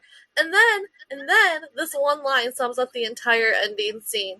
To make a long story short, I landed in the deep end of the swimming pool. Like, yeah. Yeah. How long could the story have been? You could have just described the fall into the water. Right. Well, no, I mean, but the joke there is the line just before is, I started on my long fall to my death, yet I didn't die. Yeah. And why is Lenny trying to get her to jump? He's already shot her. Like, it's not going to be a suicide. He shot her in the leg. Well, that's what's so great is like, and she even says, well, I guess no one's going to think it's like an accident because he's already shot me. He did not commit the perfect crime. I mean, he even says, though, he plans to shoot himself, so he's going to kill himself. He's not planning on getting out of it, like, I know that part. Okay. Yeah, he's like, your boy or your brother, because he thinks Jimmy's her boyfriend. So he's like, your boyfriend's going to come back and I'm going to shoot him too, and blah, blah, blah. And he's like, then I'm going to kill myself. He's like, I have a lot of bullets for everybody, but then I'll save one for me. Like, it's just so weird. So considerate, dramatic. Though. I brought it up. Yeah, no. I mean, there was some planning put into it, okay? The question is, would he have still saved one for himself if he had shot her in her painful place? Her most painful spot. Which I feel like a gunshot anywhere would hurt. Yeah, honestly, I feel like a shot in the thigh would be worse because, I mean, it's all muscle there. I probably depends on the angle, too. If you're just grazing, like, the outer bit, I guess, maybe if he's, like, a bad aim and her legs are open and she has that thigh gap and he just kind of threads the gap with the bullet and it's just like, I think I'm thinking into this a little bit too much, but I feel like he could have done it and there could have been not that much damage. Best case scenario. That's true. Oh, and then, okay, in my breakdown here, I forgot that she calls out to her master, Rishi, and then Peter shows up. Because that's Peter all along. That's the big twist in the book, right? That Lenny is really Peter. And he just didn't know until that moment. Yeah. So, in a way, trying to murder his girlfriend and the mother of his dead child is just what he needed to snap him back to consciousness. Once again, women doing the emotional labor for men. Totally.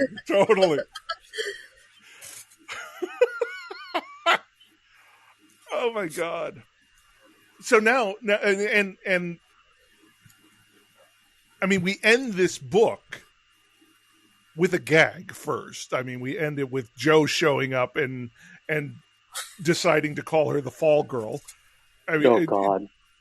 But then we learn, like, the end of this book is, oh, by the way, all those Hispanic characters that you may or may not have cared about, we don't know, they're all gone now because now it's just Peter and Sherry again, and to be continued. I don't think this is anyone's favorite Pike book. Yeah, I think that's factual. Yeah. And I'll tell you why this is my least favorite in one paragraph, in one set of dialogue here. But I would like my Ferrari back. Oh, yeah. Dad sold it. My car? Who did he sell it to? Your old boyfriend. Daniel is driving my car? I don't know if you remember this, Grady, but at the end of our last episode, I said, as long as Daniel doesn't get the car, I'm happy. Oh, that's right. And Daniel got the fucking car. He did. Daniel, I read that. I was like, Cooper's going to be so mad. I was so angry that Daniel got the car. Oh, my God. This asshole just out here driving in a nice-ass car. Yeah. And dating that girl that, I mean, I don't even want to deal with that. That's probably going to be book 3. Maybe Daniel will die. I don't know. Or maybe book 3 is just Sherry Cooper writing the worst inspirational fiction ever. Maybe Sam makes a return. I was going to say that. I wonder if he'll come back. Now we're going to talk about Sam O'Connor. Oh, boy. Deborah Zimmerer's muse. Okay, this troll story that Sherry as Jean wrote for a dead girl goes on from page 116 to page 144. That's 28 pages out of 210. That is 13% of this book is a story that literally has nothing whatsoever to do with the main plot and is really just Pike bitching about his writing contract. Yeah. Honestly. Well, and it's very clearly Pike, because at one point, Jean's riding with Carol to to Deborah Zimmermer's grave to read the story to her, Yes. and Carol's like, "Oh, have you been writing other stories?" And in an oddly specific line, Jean says, "Yes, late at night, I write in a spiral notebook with a flare pen." Yeah. Which is exactly how Pike writes. Oh, is it? Yeah, he said he wrote in an interview, he said he wrote all his early books in a spiral notebook with a flare pen, and he would change the color when he started getting bored. Really? Okay. Well, I mean, if you didn't get Pike out of that, you might get Pike out of this. He must have been helping her with her books since the days of Slumber Weekend. Yeah. I've got so much from this book. Deborah had written young adult novels for several years before breaking into mainstream fiction and still enjoyed The Firm. She wanted to take a break after completing her adult novel, but Sam insisted she keep writing. We've got to go for visceral impact, right? Maria shot Tom directly in the belly. The blast went right through his guts and painted the wall behind him in a lumpy red. That's for you, Becca. Thank you. Tom stared at Maria and tried to speak. A portion of his lower intestines and pieces of yesterday's lunch dropped out of the side of his mouth. His breath stunk like an outhouse. Cursing Maria and her mother to eternal damnation, he slumped to the floor. A sudden silence choked the room. And we then talk about the limits of young adult fiction, which sounds a lot like the difference between early Pike books, point horror Pike books, and late Pike books. We can shoot Tom in the guts, and we can even talk about the blood that gushes out, but that's as graphic as we can get. There are even more rules when it comes to sex. None of our characters can have sex on stage. I mean, this is so weirdly specific. There's no attempt to. I mean, we're going to have to argue about that later. I have to meet my younger sister Anne for lunch. Yeah, it's so weird. This is interesting. After Carol and Larry have been turned into aliens and been killed by the police, we'll have them rise from the dead and make love in the morgue with formaldehyde dripping all over each other from their gory wounds. That will give us another 500,000 in sales. I would read that. I would read that too, actually, yeah. Let's see. Yeah.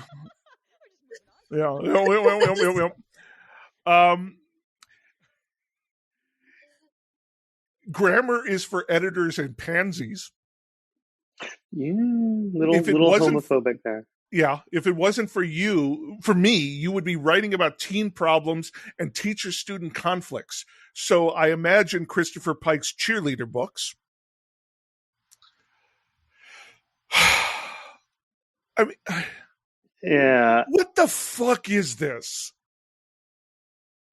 It's really weird. I mean, Pike, you guys know better than I do. Pike always has these things where someone's like, oh, and like the Immortals, my dad writes screenplays. And then it's like 8-page description of the dad's screenplays. Right. Or like dreams that go on forever. But this one is particularly weird and on the nose. I feel like the only thing that explains this to me, like literally the only explanation, is Pike wrote this short story when he was really pissed about his contract. And being equally pissed he had to write this sequel, took the short story and put it in the sequel to pad out the runtime. There is no other explanation. Okay, I know you don't think it fits, but was nobody else entertained by that story? Am I the only one who was actually like amused by it? Well, we've had this discussion. I get really annoyed when we take digressions. That's fair. Whereas I'm like, yes, let's veer off and then come back later. I've got all the time in the world. I have a line from this book to explain how I feel about this, okay? I shook my head. Let's stick to one time frame, please, or I just end up being confused. That was something that she actually says in this book. And that is how I felt every time. Did you feel really seen by that moment in the book? I put an arrow next to it and put relatable. Every time I read Oh a my Christopher Pike God. book. Can I just, Cooper and Becca, please, look, the Hi. novella I just finished writing, I need you guys Yes. to never read it because Oh, I it is can't so do that. twisty-timey. I'm so sorry. You guys are both going to read it and be like, why the fuck aren't we on a linear path, guys? No, Come on. no. Hold on. Let me make my stance clear. If we are going to digress, I need it to give me either information I didn't have before or a new understanding of information I did have. I'm over here taking notes. Okay? This fucking thing in the middle of this book gives me no information that I wanted in this book. None at all. That adds absolutely nothing good. That's fair. And, yeah. You know, if I had been told to read this short story because it explains Pike being pissed off, I'd read the short story and I probably would have enjoyed it. But it's not. It's in the middle of another fucking book by a character writing about a dead girl for no reason at all. And this is supposed to be the glorious fiction that inspires a generation of inner city children for some reason. It's not even about inner city people. It's about white people and a troll. A white millionaire and a troll. How on earth does this fit with her goal? Look, but if you read it by itself and it wasn't part of this book, would you not be entertained? Like, amused? I By this little guess. troll, man? This Well, little, I do like, have to say, Sam crude O'Connor troll? is great. He's such a funny character. Like, he says things that are so, they're just not good, but he's still just like, what? Like, I just feel like watching him. And she has as a to character would be literally amazing. seduce him into getting condoms for her to get him And back in the closet. That was so relatable, having to like try to pretend to flirt with a man you do not like so that he'll go away and you can get rid of him. Like that was so he can throw him into a relatable to read. closet. Well, I mean, out of your front door, out of the bar, out of your car, like just throw him somewhere away from you. Like Well, Okay. and also I got to say the other thing that I love about Sam O'Connor is he's like a troll, right? So he's clearly magical, but Yeah. all his big plans are like really grounded. Like, I just want a phone jack in my closet so I can call totally. and like, can I use long distance? And then his other plan, and I this want one your is car. Yes. Yeah. Yeah, I want the car. And the other thing that made me think maybe this was an X or something when he's like, I've taken copies of your stories and I postmarked them and mailed them to myself, right. and I'm going to sue you for plagiarism by showing that my earlier thing. And I'm like, that is a weirdly specific plan for Pike It really to just is. pull out of his ear. And also, he's a magical troll. Like, these are his plans. can he not just make his own money and stuff? Like what is Yeah. he? Yeah, What the heck? that's a good question. I appreciate how grounded Sam O'Connor is. Yeah. And that his fucking name is Sam O'Connor the Troll. But he doesn't look Irish. He says, I'm not a leprechaun. Yes, I'm right. like imagining, like when I think of Sam, I imagine, you know, the Mucinex commercials with that green slimy guy? Yes, Yeah. That's what I'm imagining. yes. With scales and stuff too. Yeah. And that was another thing too, because I kind of like obviously he's like a gross little like troll dude, but also I kind of felt bad because he was so insecure and he's like, no, I can get these scales removed. Come on, like I can Yeah. totally be beautiful like everybody else. Like I felt like a little bit bad for him at that sad. part. Yeah. Yeah. Okay. Moment of silence for Sam O'Connor. Yeah, I'm into Sam O'Connor. He is the Lord of Misrule who shows up in the middle of this book out of nowhere. Yes. He's Loki basically, just in Yeah. here for no reason at all, just to give us a little story, and then that's it.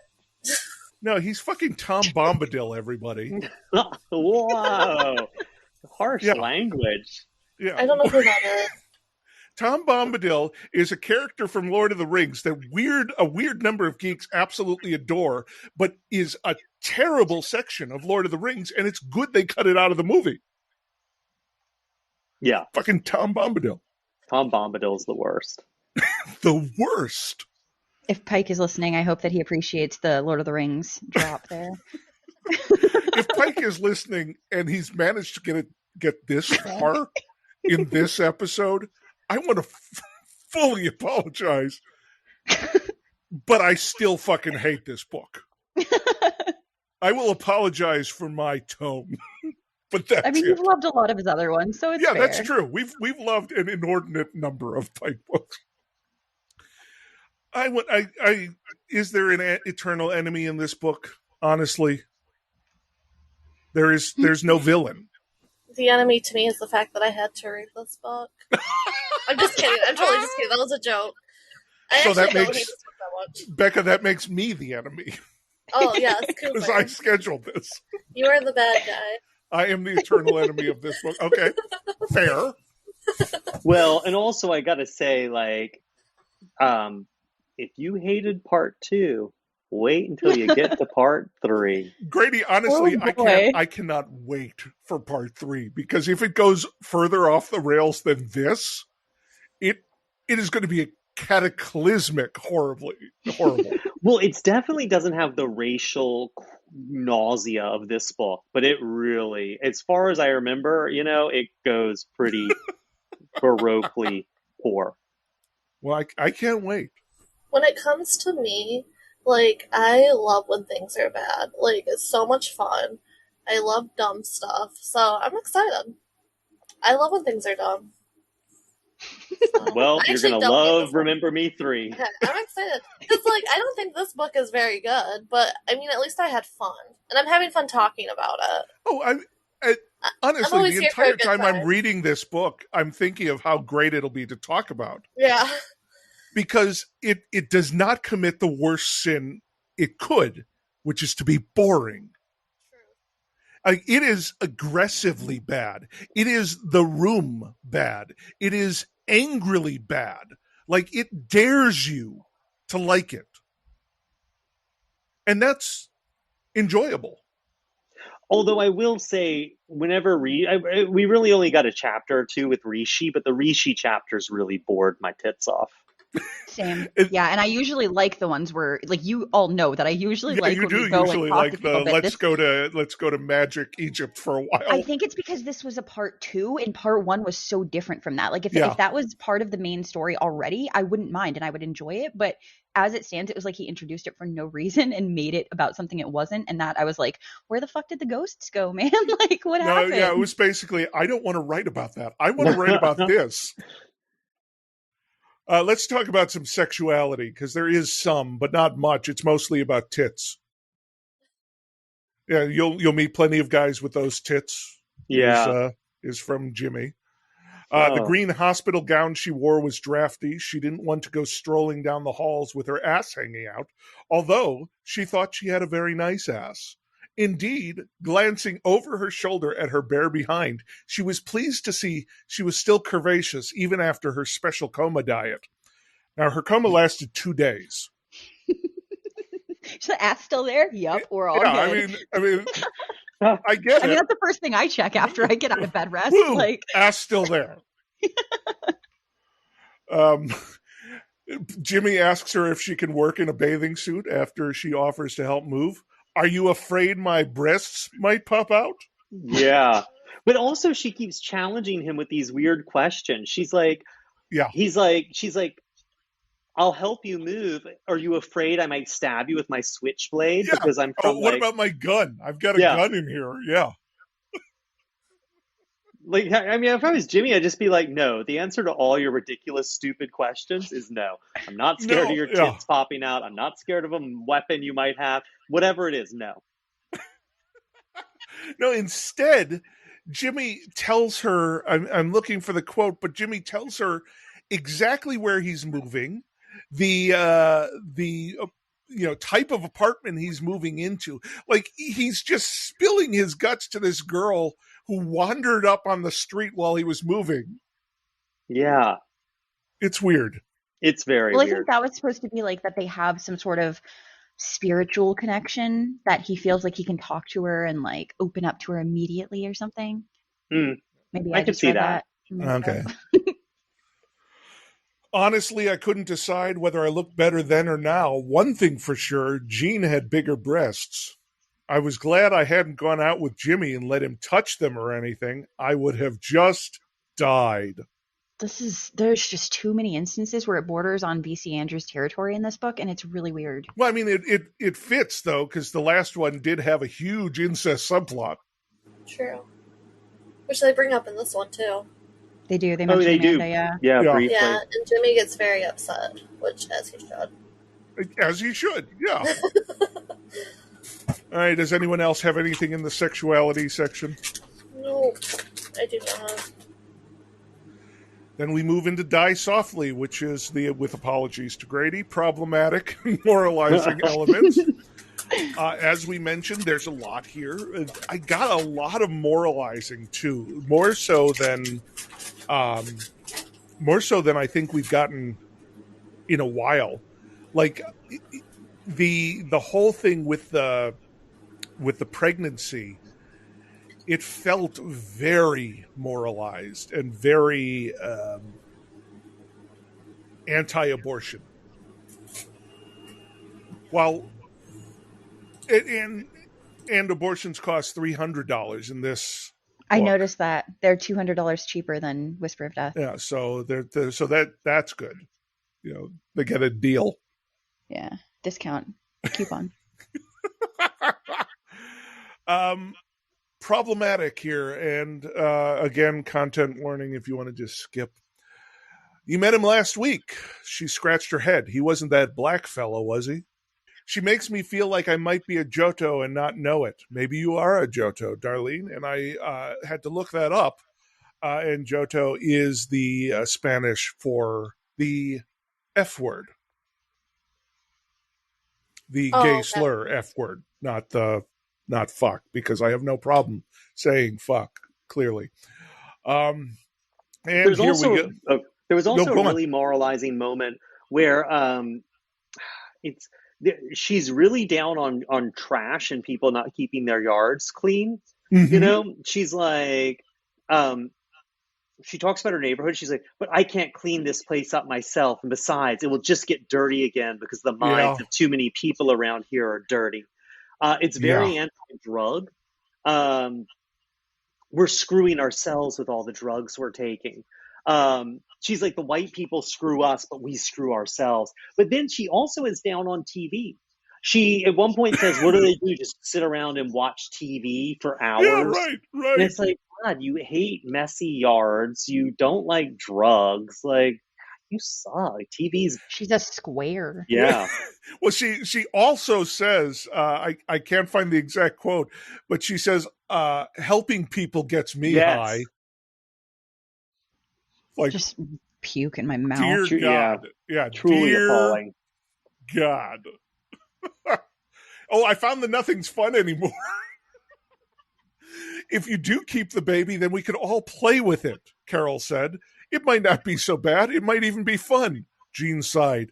Nothing's fun anymore. There's something very creepy about that we could all play with the baby. I don't know what it is. It's just very upsetting to me. Whatever you do, don't let it go out on the balcony. Yes. Okay, here we go. We're gonna say the word cripple a bunch. But I think it would be a mistake for you not to see the fact for what they are. Lenny's going to be crippled for the rest of his life. At best, he will be able to get around in a wheelchair. You can't let yourself get any more attached to him than you already are. Jean spoke calmly. Why not? I just told you why. Because he's crippled for life. You can't be with a man like that. You'll spend all your time taking care of him. That's some good advice from Mom. Also around there, she says, you can't be with half a man.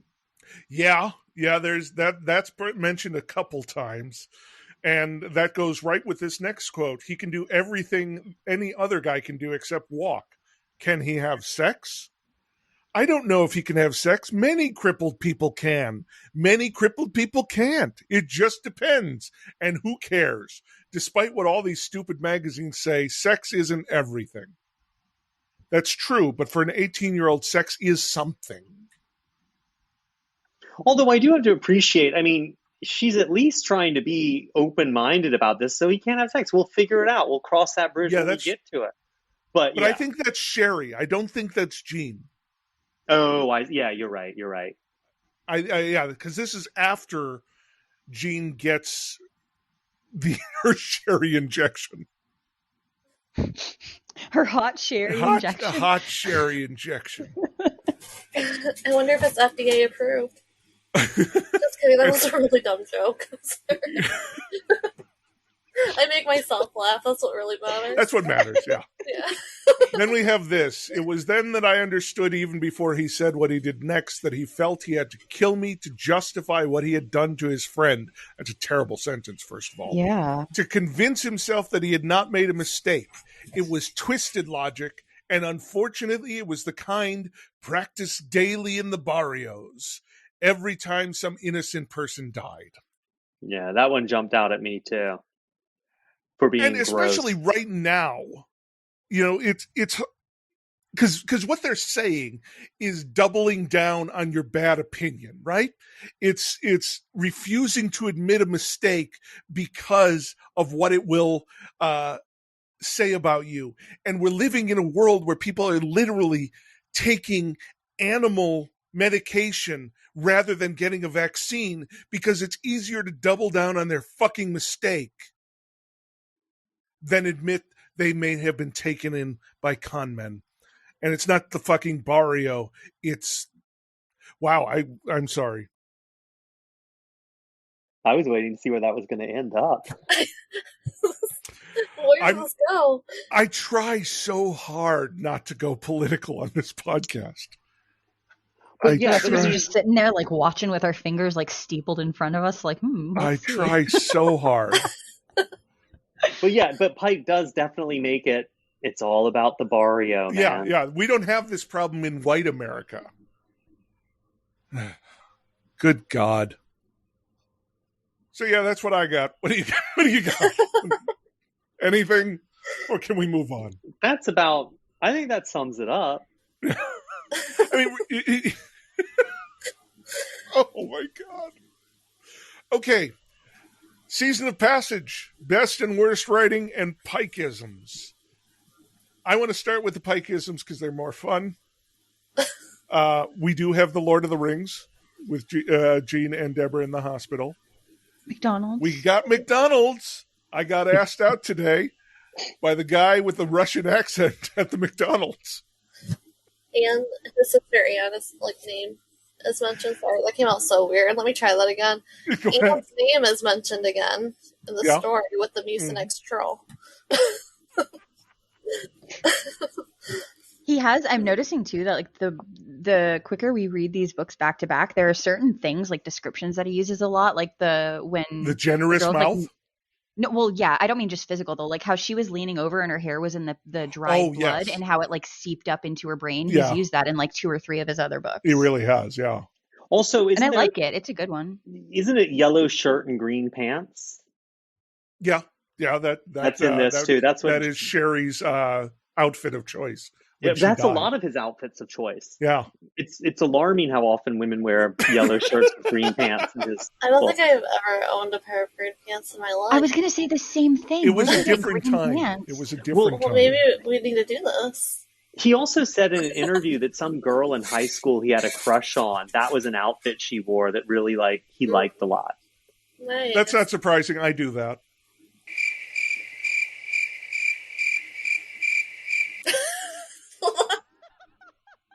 That silence was so perfect.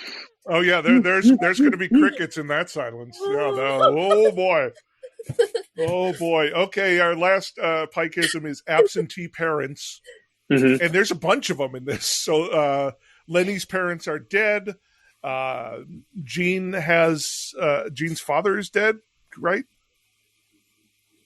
Yes. Jean's father who insisted he was a genuine Aztec, which is, I didn't even know what to say about that. So we've got a lot of absentee parents, which it's par for the course with Pike. I have 2 lines for best writing. Death is a vision that never dies. And the area was thick with the smell of alcohol and pain. That's as good as what's her name's house being built of what was it? Plaster, wood, plaster, cardboard, and bad vibes. Oh yeah, wood, yeah, plaster, bad vibes, yeah. every other quote in this book I put in the weird section of my notes because I have no idea how to classify some of this shit. I have one line for you too. For best or worst or weird? I don't know. Okay, that's fair. I want to say for me it was a pretty good line, but it's like stupid. Okay. The only 100% safe sex was between Barbie and Ken, and she heard rumors that they weren't doing it anymore. That line made me really happy. That. Yeah. It's very edgy. Yes. Here's some worse. Did you feel empowered because you bought yourself a piece today? Yeah, I heard about your credit card purchase. Do you think owning a gun makes you bad? Wasn't it a gold credit card purchase? Because I feel like that added. Oh yeah, yep. You're right. Gold credit card purchase. Yeah. Okay. Because why would she have a gold credit card? To buy a piece. Sure. Okay. Yes. You got me. I can't argue with that, Becca. Thank you. I thought she just bought the gun from like a random guy. Yeah, I mean, she used a gold card. He accepts credit cards? Yeah, gold card, specifically. She got some miles, I think. I thought she was just throwing some shade. That's what I thought, too. I thought it was a joke. I don't know. Because it doesn't make a lot of sense. I don't know. I thought it was like I thought it just meant like an expensive purchase. Right. Like, that's yeah. Okay, that makes sense. Darlene feels that she can say that Sporty was stupid because she loved him, and then later yells at someone who didn't love him for calling him stupid. Yeah, that was in another book too. Oh, was it?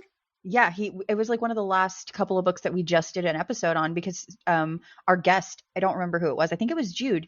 They read a line where they were like, "Oh, I can call him stupid because I loved him," or something like that. Remember? It's all blending together now. It's all into one Uber Pike. The joy of Pike. He had taken her to the movies that night, and they had necked so hard in the back row that they had turned a PG Disney film into a hard R erotic mystery. What? Who's making out that hard in a Disney movie? Why are they going to see a PG Disney movie? If they want to just, I mean, they're... And hardcore erotic mystery? Yeah, it brings up a lot of...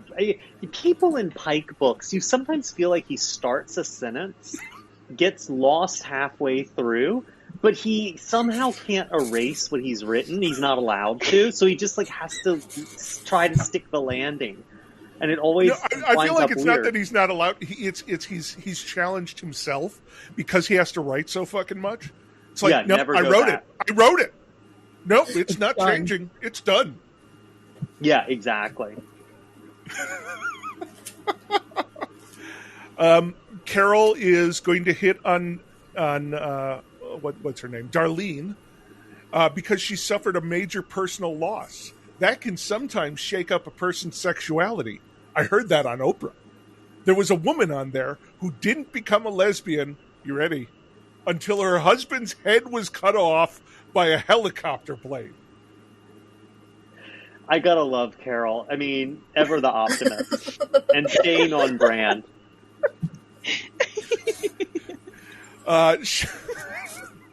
She and Carol cornered a hookah loaded with Colombian gold near the start of the festivities, and each took 4 hits so deep into their lungs that they could feel their brain cells leaving on the sweet cloud of smoke as they exhaled. That's both fetishizing and judging drug use.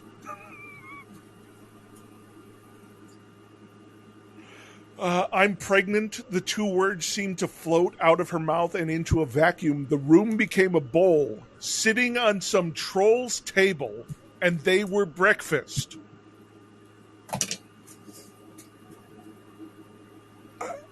I can't...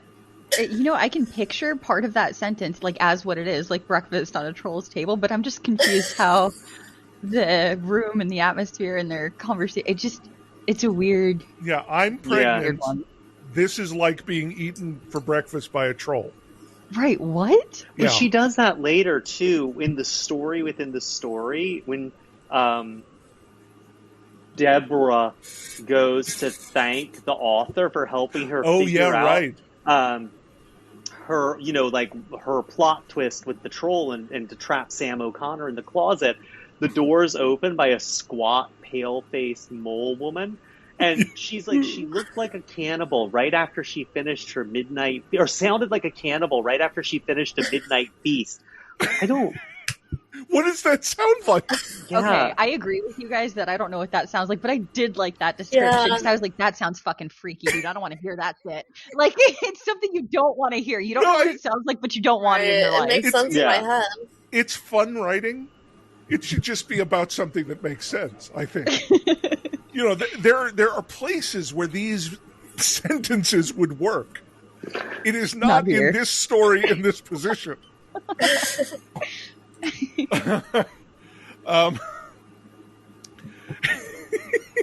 Here is I'm sorry.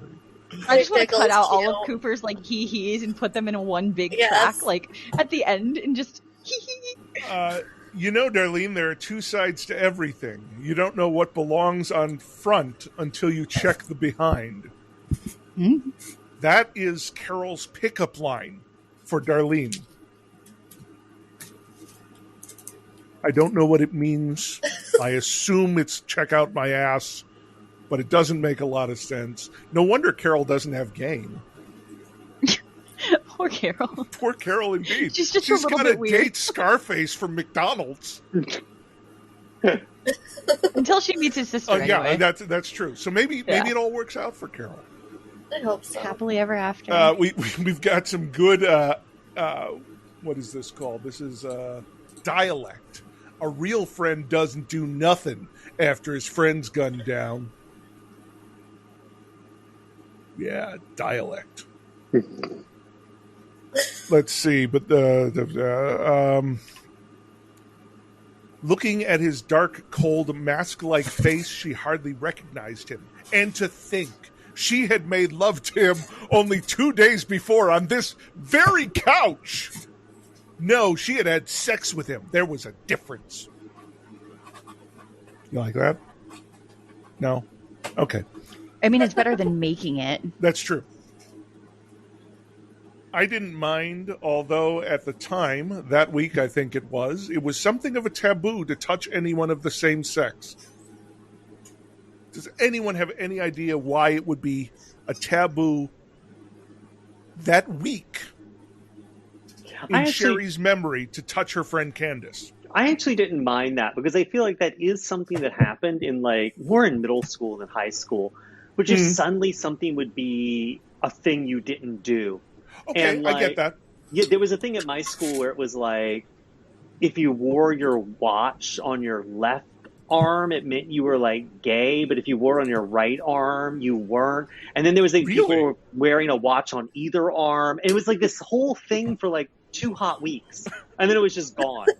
And there was another thing, this brief moment in time when the word bone got used for everything, and everything was bone, but bone could be bad and good. And it got really complicated, the sort of lexicon of bone. And then 3 weeks later, it was all gone. No one said it anymore. And so I actually didn't mind that because there were these really fraught things. And I would say more, not after 10th grade, but before 10th grade, where it was something was really just, you did not do that. But then everyone forgot about it. How dare you, Detective Diaz? I am your superior officer! Bone! What happens in my bedroom, Detective, is none of your business. Bone! Don't ever speak to me like that again. Oh, yeah. I mean, bone was so weird. It was I remember a conversation. It was that's pretty bone. Bone to the bone. Bone in the bone. Down on that bone. And it wasn't about sex. It was just bone was bone to the bone was a big one. And so, that's something that's really hardcore. Because that's a bad thing. No, we're so boned. It's not like that. Oh, no, but that could be used that way too. You boned the bone. And like, wait, is that good or bad? that's bad. I don't know. You It's like boned Smurf. Oh my Bone gosh. to the bone was good, but you boned the bone was bad. Oh man. And man, you were so boned. Like, that's bad, but your bone was good. I mean, it was just bizarre. You know what this just says is that kids are idiots. Yeah, although it was a really complicated like vocabulary. It was just so I couldn't follow it now. Well, that's what happens when you grow up. You lose your ability to follow To this. bone. Yeah. To bone, yes. Bone to the bone. And I'll That's what it emphasize is. again that the bone talking was not sexual. That's what was so weird, because that's the automatic connotation. Yeah, right. That is so bone. So did people never use it sexually at that time too, though? No, they were definitely saying, "Oh, they boned," or "They're gonna bone." Oh, okay. He's gonna bone with his bone, but like talking about something being boned to the bone was not a sexual bone. But And he's you going to just, bone as a with his kid- bone. That is sexual. That would be, yeah.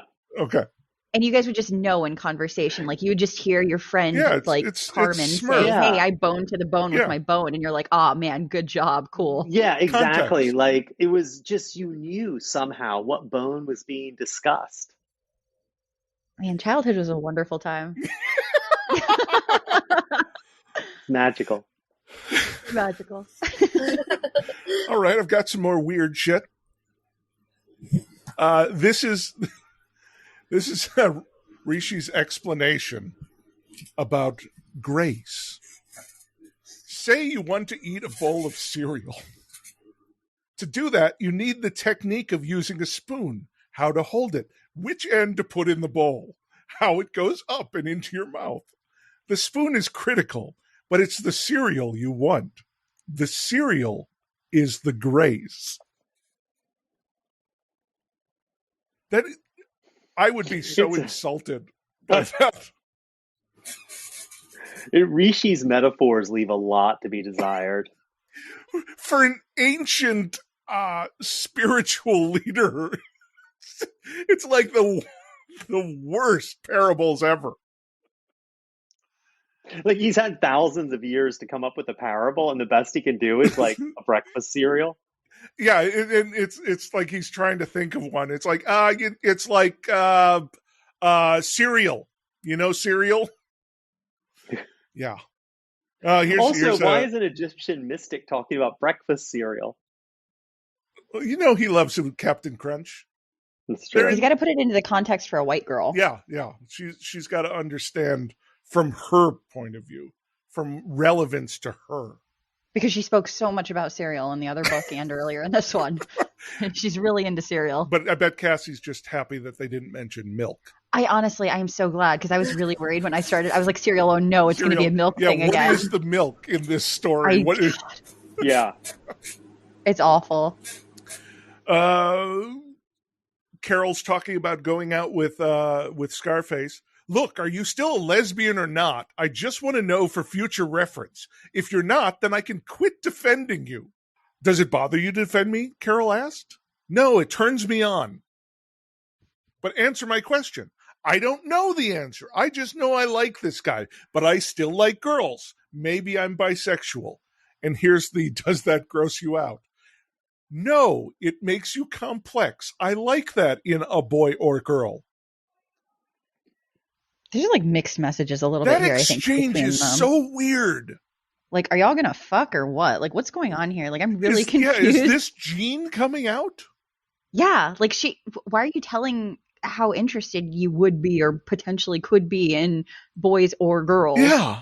To somebody. Like, it's so weird. There are a lot of moments like that when they're talking in the book too, that it's just like, why are you flirting? Or like, what are you doing? Like, what the heck? It's another one of those cases where Pike wanted characters to be queer, I think, and didn't then. Or like, so from my perspective, like, as when I was in high school and I came out as being like bisexual or pansexual or whatever, I came out as bisexual, and then when you came out in high school? Yeah. Wow, And go people you. made fun of me for the pansexual thing because they were like, oh, does that mean you have sex with pans? Which is apparently hilarious to a bunch of 15-year-olds. And That so is the I ended most up like, common pan joke. I mean, you gotta it's so give, fucking stupid. that's the obvious pan joke. Original, yeah. But so I remember when I did have a friend who we were really good friends, like best friends. And then when she found out, she started treating me really differently. Like she would flirt, but she was not into me like at all. It was almost like she wanted me to like her, kind of like it was a really strange dynamic. And I encountered it in high school and then with different people in college and then different people as an adult. Yeah, it's and so when I was reading this scene, I got that vibe from it because I was like, this girl's already like said she's not like she's into guys and she's straight. They made it clear she was straight from like earlier and she didn't argue. And now she's like, but I might wiggle with my eyebrows. Like it just felt like she was playing with her a little bit, which I didn't like. No, It rubbed me weird or wrong or yeah. Huh. Straight girls are weird.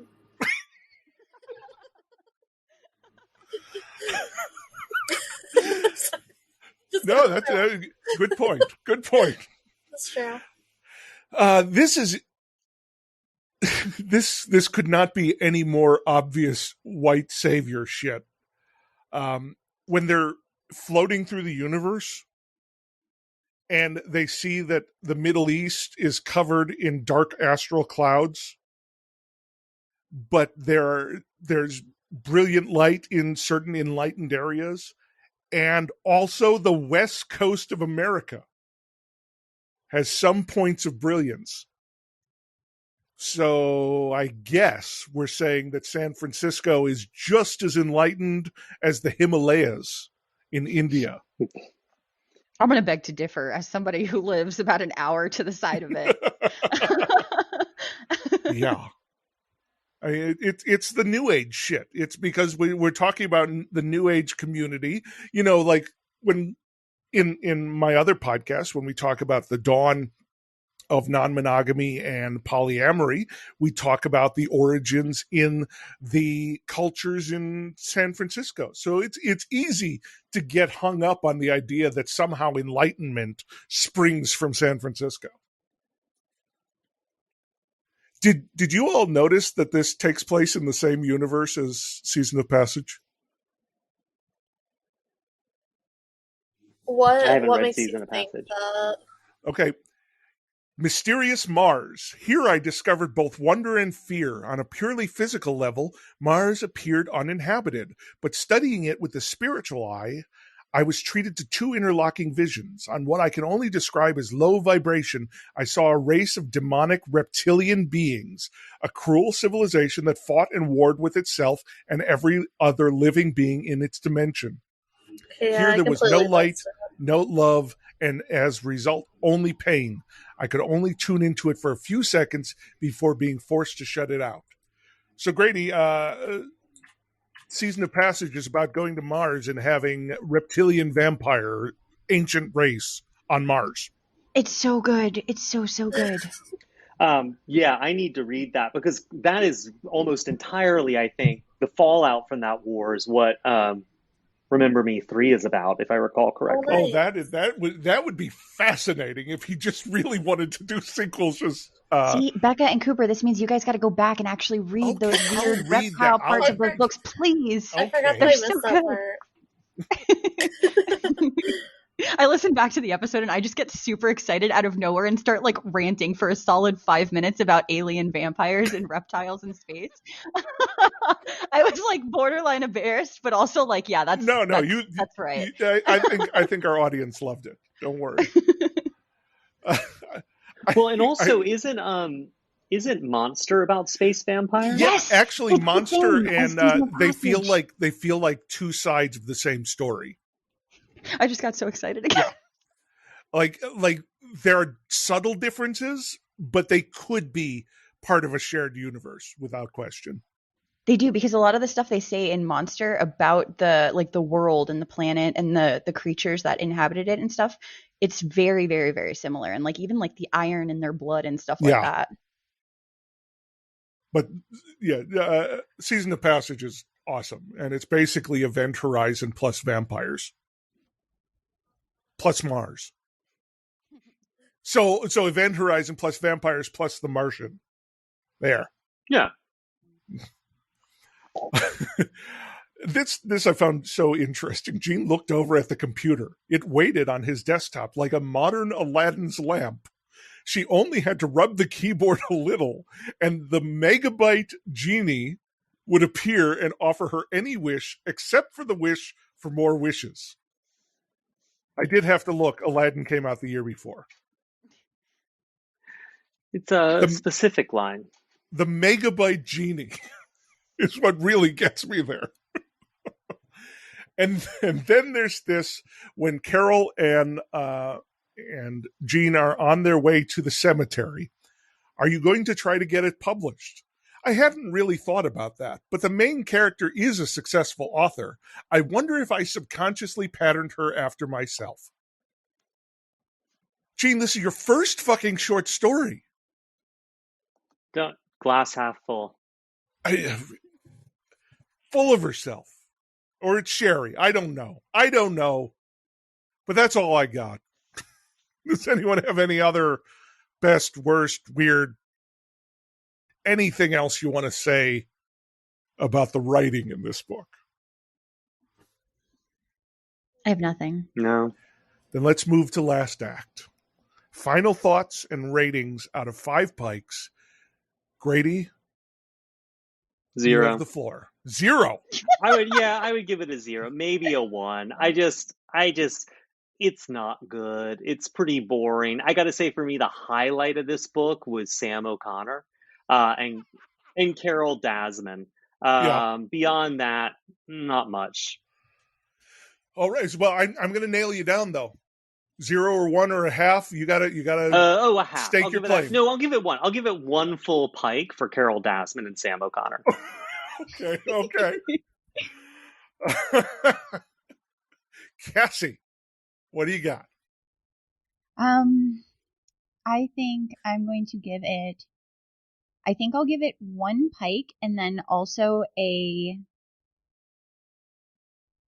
not shot but threatened to be shot vagina as my additional half, and it's just floating there above the Pike, like ominously as a threat.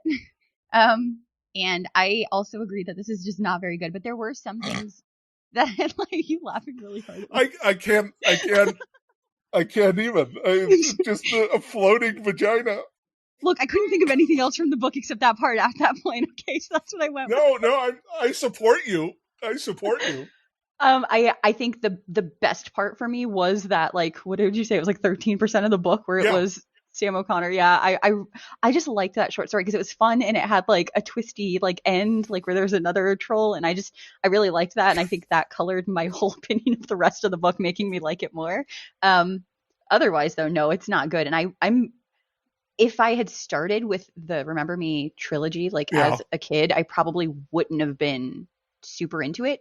I'm glad that this wasn't my first brush with his more metaphysical stuff, because this wasn't it for me. Yeah. And normally it is. So, yeah. All right. Becca, what do you got? This is difficult, my friends. Because it's not good, but...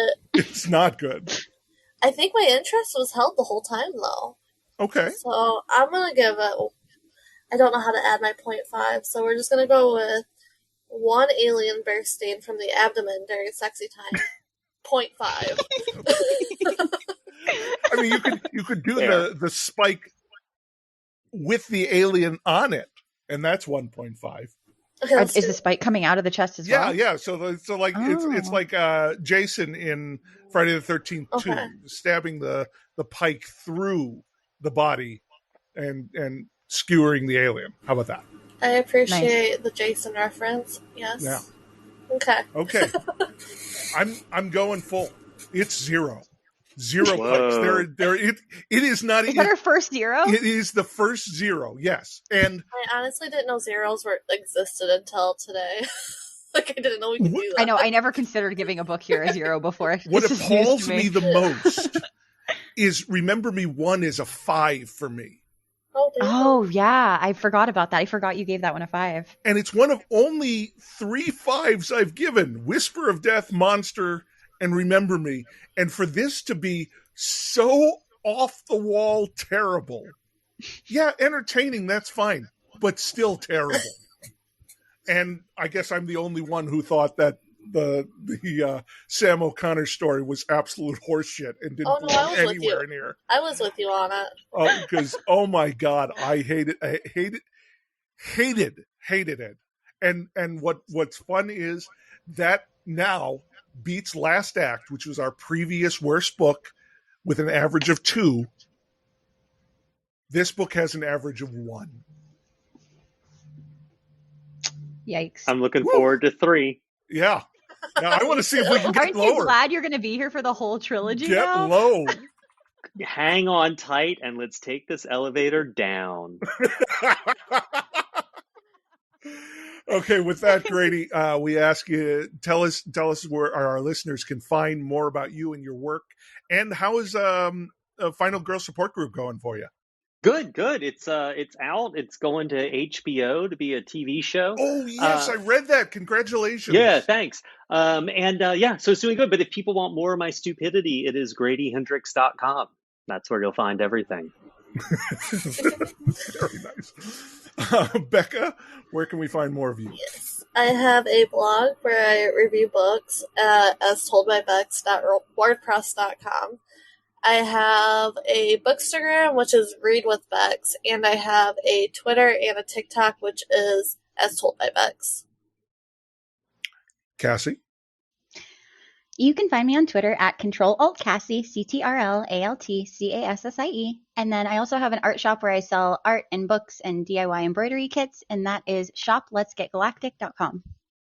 And you can find me at Cooper S. Beckett on all the social media, and that's my website as well. You can buy my books there. Please do, because I'm a poor writer.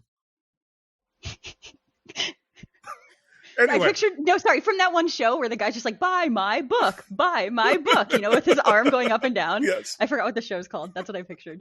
Not in a mean way, though. Just so we're clear. I wasn't making fun of you. No, I get it. I get it. Okay. We've all learned that you have to flog yourself. Got to do the hustle. Yeah. Yep. It's true. Cassie, where can we find our show online? You can find us on social media at the PikeCast. We also have a Patreon, and if you join our Patreon, you can be part of our really cool Discord where we talk about the books and we give you early access to our episodes. If you'd like to read along with us, you can also join our Goodreads group. And if you haven't been to our website lately, I just added all the Pike covers that I have in a gallery on there. So I've been taking high resolution pictures of the covers. I've been cleaning them up, getting rid of the torn areas, and they're all up there. So if you want to see what we're reading, that's a great place to look at those covers. And they're awesome because Brian Kotsky was amazing. Your homework for next time, Pikers. Sequel September is going to continue with The Last Vampire 2, and good Lord, I pray it's better than this too. I've heard really good things about The Last Vampire 2. So, and Grady, you are being pulled in by our tractor beam for one more here with Remember Me 3 in another 10 episodes. The excitement is just so clear in his voice. I gotta say, 3's where it always goes wrong. Godfather 3, Alien 3, Texas Chainsaw Massacre 3.